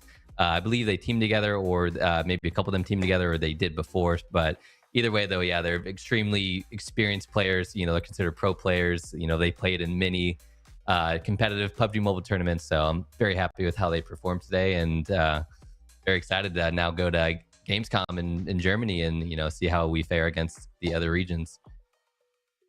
Yeah, I want to know a little bit about your guys' like preparation for today, because it seemed like from the get-go you guys were really aggressive on the edge, looking for those you know, kind of like fights towards teams that were maybe trying to rotate in, doing a little bit of gatekeeping. Was that like the plan from the get-go for you guys? Going into game number one, we weren't, well, I kind of had a good idea after seeing the teams, like before game one even started, that there were like some weaker links amongst others. So yeah, like I kind of already had in my mind that, you know, if we were running around the map and we ran into a certain team, then there'd be a really good opportunity to like kind of get aggressive on them and get those kill points and get them out early. So yeah, that was always in the back of my mind. And then just as the tourney progressed and we kind of gained that lead, then that's where we kind of had a little more leeway to do whatever we want and kind of bully the lobby. So I was gonna say there was a little bit going on, a little bit creative in some situations with weapon choices, knives, pans, random thrown objects at that point. At what point, obviously you had the team as a whole had some clutch up moments. Talk a little bit about sort of like being able to laugh and have fun in these situations and keep that going. Obviously the morale was high. What role did you take in sort of helping to keep the team? Maybe were you helping keep them on track, or were you totally in there with the shenanigans? No, I was definitely involved as well. I just kind of just let them off their leashes at one point, halfway through the tourney. But yeah, I think we all, when I kind of knew we were like a shoe-in going into the finals, I kind of just felt like it was better for us to just have fun with it. And like you said, just kind of keep the morale up and, keep the vibes good. But, we'll definitely need to lock in for the finals and, do some prep work ahead of time. And I'm obviously not a very experienced mobile player at all, not even PUBG Mobile. So, I know what my strengths are going into the finals. I'm not going to be a guy who has an insane shot like, my teammates, but I do have a lot of just battle royale experience in general from many years and many different games. So, going into the finals, my role is going to be the guy who just kind of thinks a lot about positioning throughout the map. And, if I need to bait for one of my teammates and, give up my life so they can get a trade, then, that's probably going to be worth it. So I'm constantly going to be thinking about those things, when it comes time.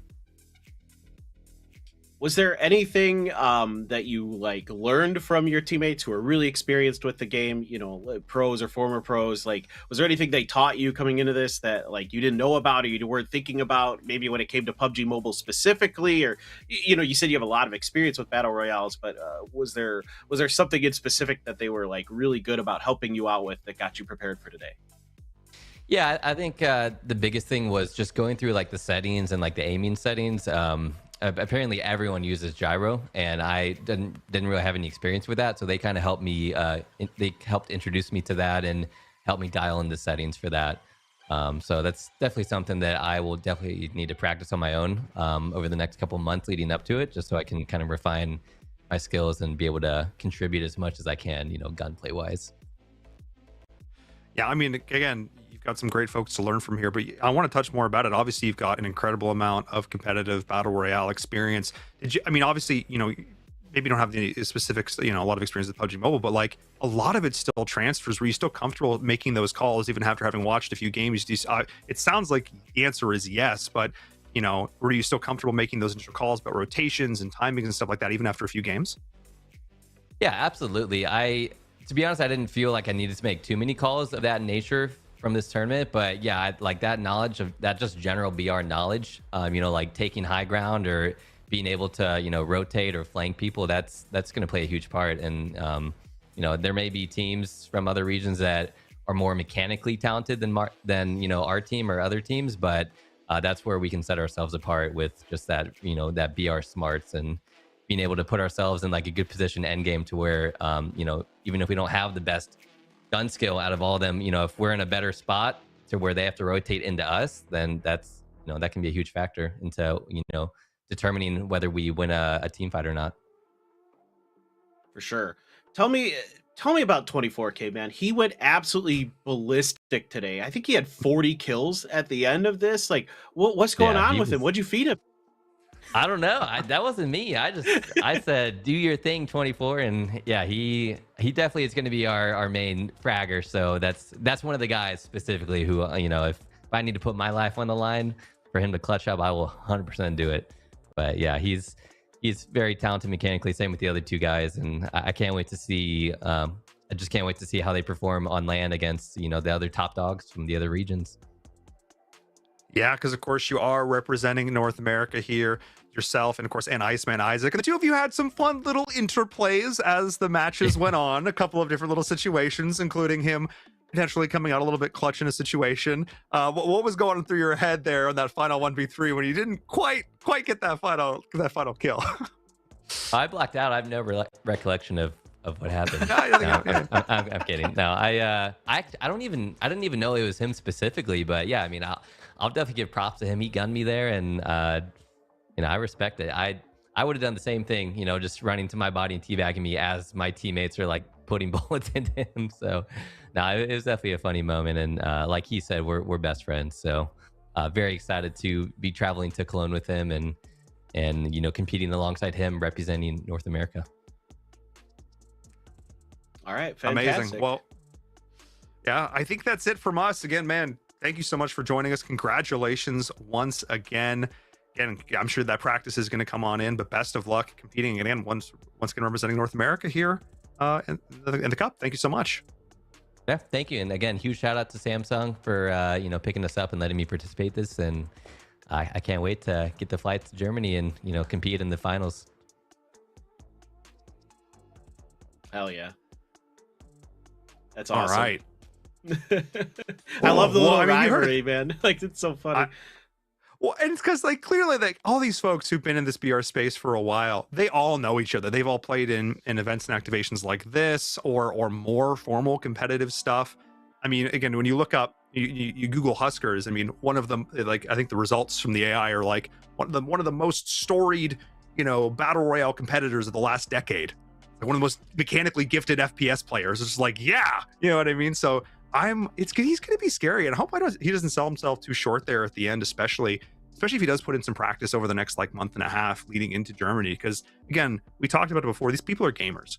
Like you put the device in their hands and you give them a little bit of time, and again, learns the fact that he was just learning how to use gyro and still look that good is so impressive to me. So again, I hope they put in a little bit more of that practice, because you want to represent the region coming in here, because looking at Latin America, looking at India especially, there's going to be some tough competition. Oh yes, I know. Like the mobile gaming so big out here in Asia. Like it's just on another level. So I mean, I think he's got the brains right now. He needs to get the brawn. He needs to go through there, learn how to use the gyro a little bit better, and I definitely think he can be a threat. I mean, gamers can pick this stuff up very, very quickly. So definitely looking forward to seeing what they can do at Gamescom. Absolutely. And again, big shout outs to Samsung for putting on this event with the Play Galaxy Cup and the S26 Ultra. All the players that you've been watching today have been competing on this event, or competing on this device all day long, taking advantage of the processor, of the frame rates, of that 5,000 milliamp hour battery, because it was a marathon all day long. So again, huge shout outs to Samsung for putting this on, all of it, all around the world, and again, culminating here at that finals at Gamescom. So yes. Hold them up. We got him here. I got it on the screen. I just gave it a little kiss, just a little kiss. Yes. Okay. Final moments here for you. Give me your sort of your top moment. I guess I think I might know what it is. What was your best moment from today? Well, okay, the obvious, the clutch on Karakin. That's obvious. Okay, but I'm gonna give a shout out to 24K and his wide variety of weapons that he used. I just love it. He got a crossbow kill in there. That is just so fun for me. Like using all the kind of little eccentricities that the game has to give you and putting it to good use. Oh, I like that. I like that a lot. I like that. I think you could honestly call it any of the members from that team. Oh, man, I think I got to give it to Space, though. It's sort of like my little MVP up player. I guess if we're going to give an MVP from that game number one to beating the 1v1 against Baby Tank, to obviously having that 3K. But I think it honestly started back in map number one. That set the tone. That's the pace. Once you're able to pull something like that off as a player, the confidence that it gives you to know, yes, I can trust my shot. Maybe I haven't been playing quite as much PUBG Mobile recently, but it comes back on. It's like riding a bike. For these players, they don't forget, and they showed up in a big way and made it count all day long. But again, it was a lot of fantastic matches. Again, once again, thank you so much to Samsung for putting this on with the S26 Ultra, their flagship device. But again, putting it to good use, putting it in the hands of all of these players. Thank you once again to them for putting this on. And again, that's it. Us done for the day. Jump back in, playing some PUBG Mobile, enjoying it all the way through. Thank you so much to all of our players and to all you watching at home. Thank you all so much. Have a good one.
Bye.